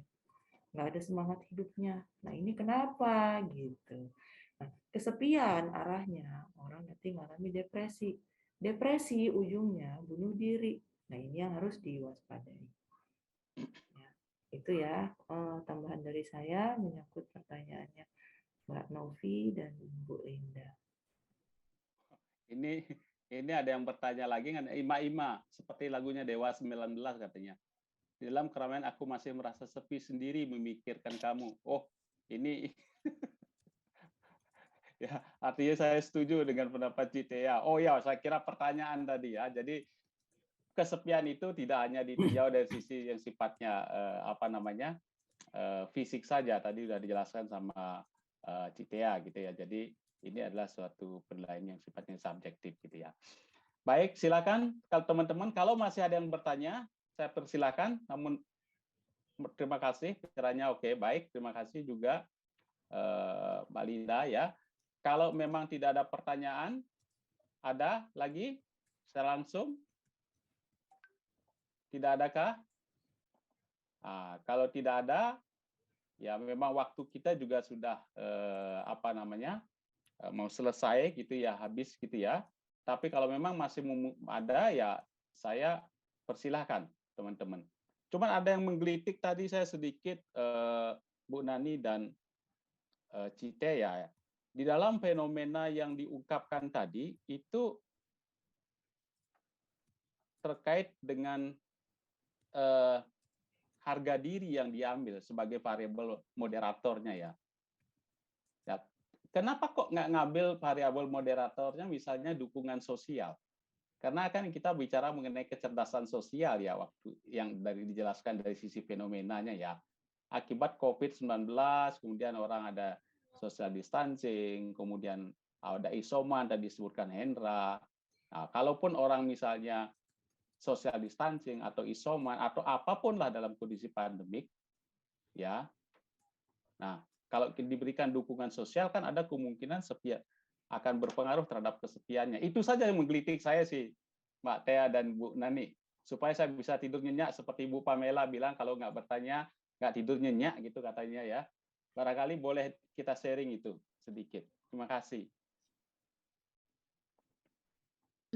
Kalau dari saya itu salah satunya kenapa saya tertarik sama harga diri ya Pak Madi, karena Ya. pas baca-baca literatur itu memang kebanyakan kalau misalnya seseorang yang kesepian itu dia tuh kayak punya pemikiran itu kan lebih cenderung negatif dan negatifnya itu ke dirinya gitu Pak. Jadi dia ngerasa kayak dia tidak dibutuhkan, dia tidak cocok di lingkungan itu, dia merasa bahwa dia tidak diterima, dia tidak dimengerti gitu, dia tidak merasa kayak jadinya dia nggak punya teman, nggak punya orang lain yang mungkin bisa jadi temennya dia gitu kan. Dia merasa terpisah gitu dari si sosialnya ini gitu. Yang ketika saya lihat sama harga diri ini kayaknya tuh mirip gitu.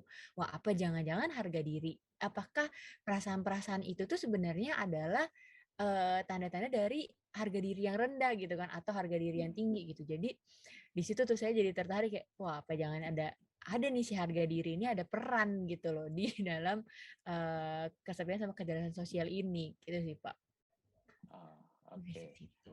Baik. Dari Jadi Nani mungkin.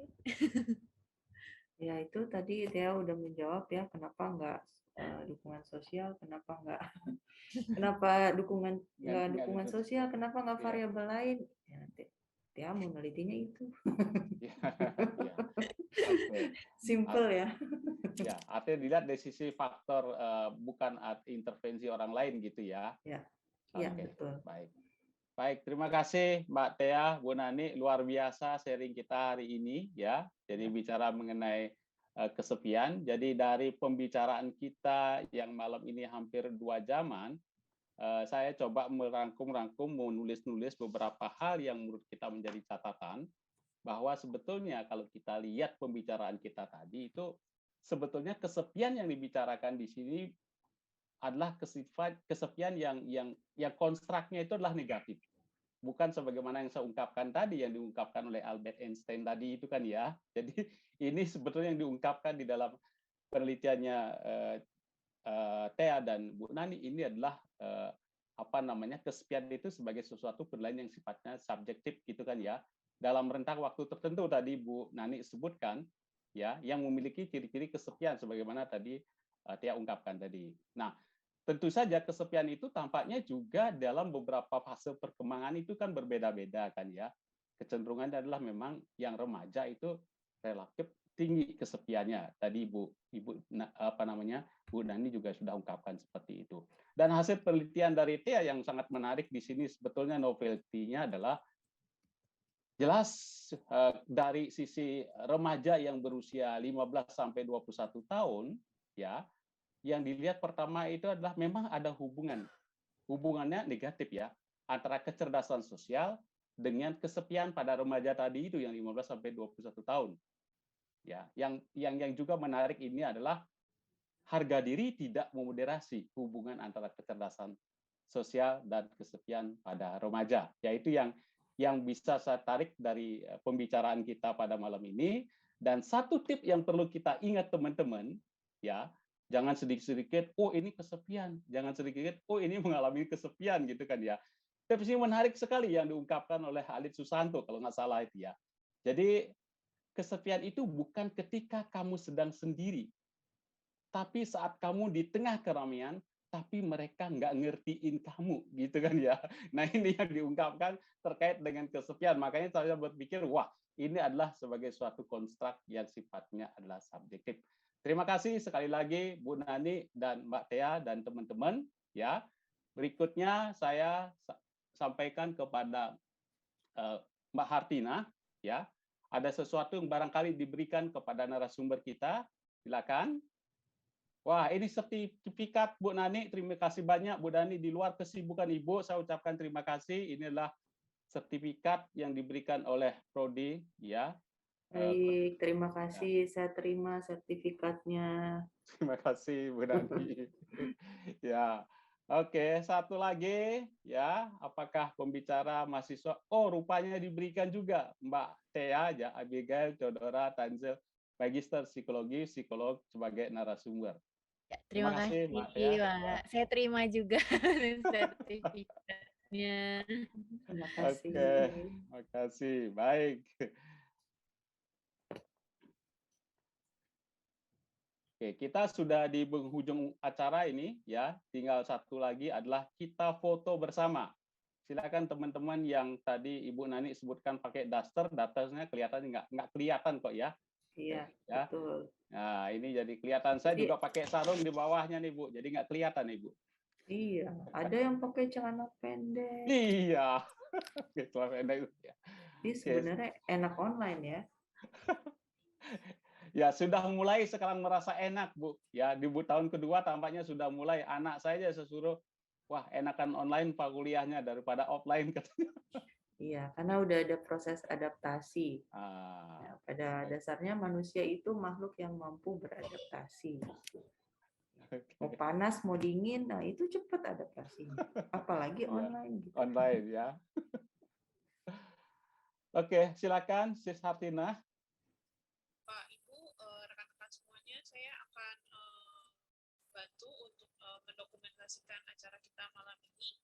Saya mulai dari halaman pertama ya. 1, 2, 3. Oke, sorry. Mbak Sania baru buka kamera, jadi ulang lagi ya. 1, 2, 3. Ya, oke. Baik, saya akan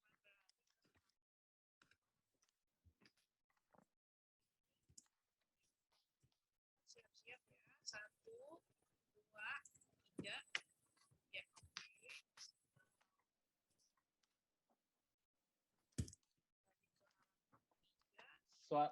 Suaranya nggak kedengeran, Sis? Oh iya, sekarang yang ketiga, 1, 2, 3. Iya, baik sudah semuanya. Terima kasih. Oke, baik teman-teman. Terima kasih banyak sekali lagi Bu Nani. Salam sama Bapak. Semoga cepat sembuh Bu Nani. Ya, terima kasih. Sehat selalu ya. Mbak Thea, terima kasih. Dan teman-teman semua, Mbak Tina ya. Sani, terima kasih. Selamat berlibur dan sehat selalu buat kita semua. Iya, terima kasih Ibu Maraat. Prof Maraat, terima kasih Prof Maraat. Wah, rajin sekali. Sehat, Prof. Terima kasih ya, Pak Made. Terima kasih, Bu. Ya, kasih. Ya. Pak Made, terima kasih.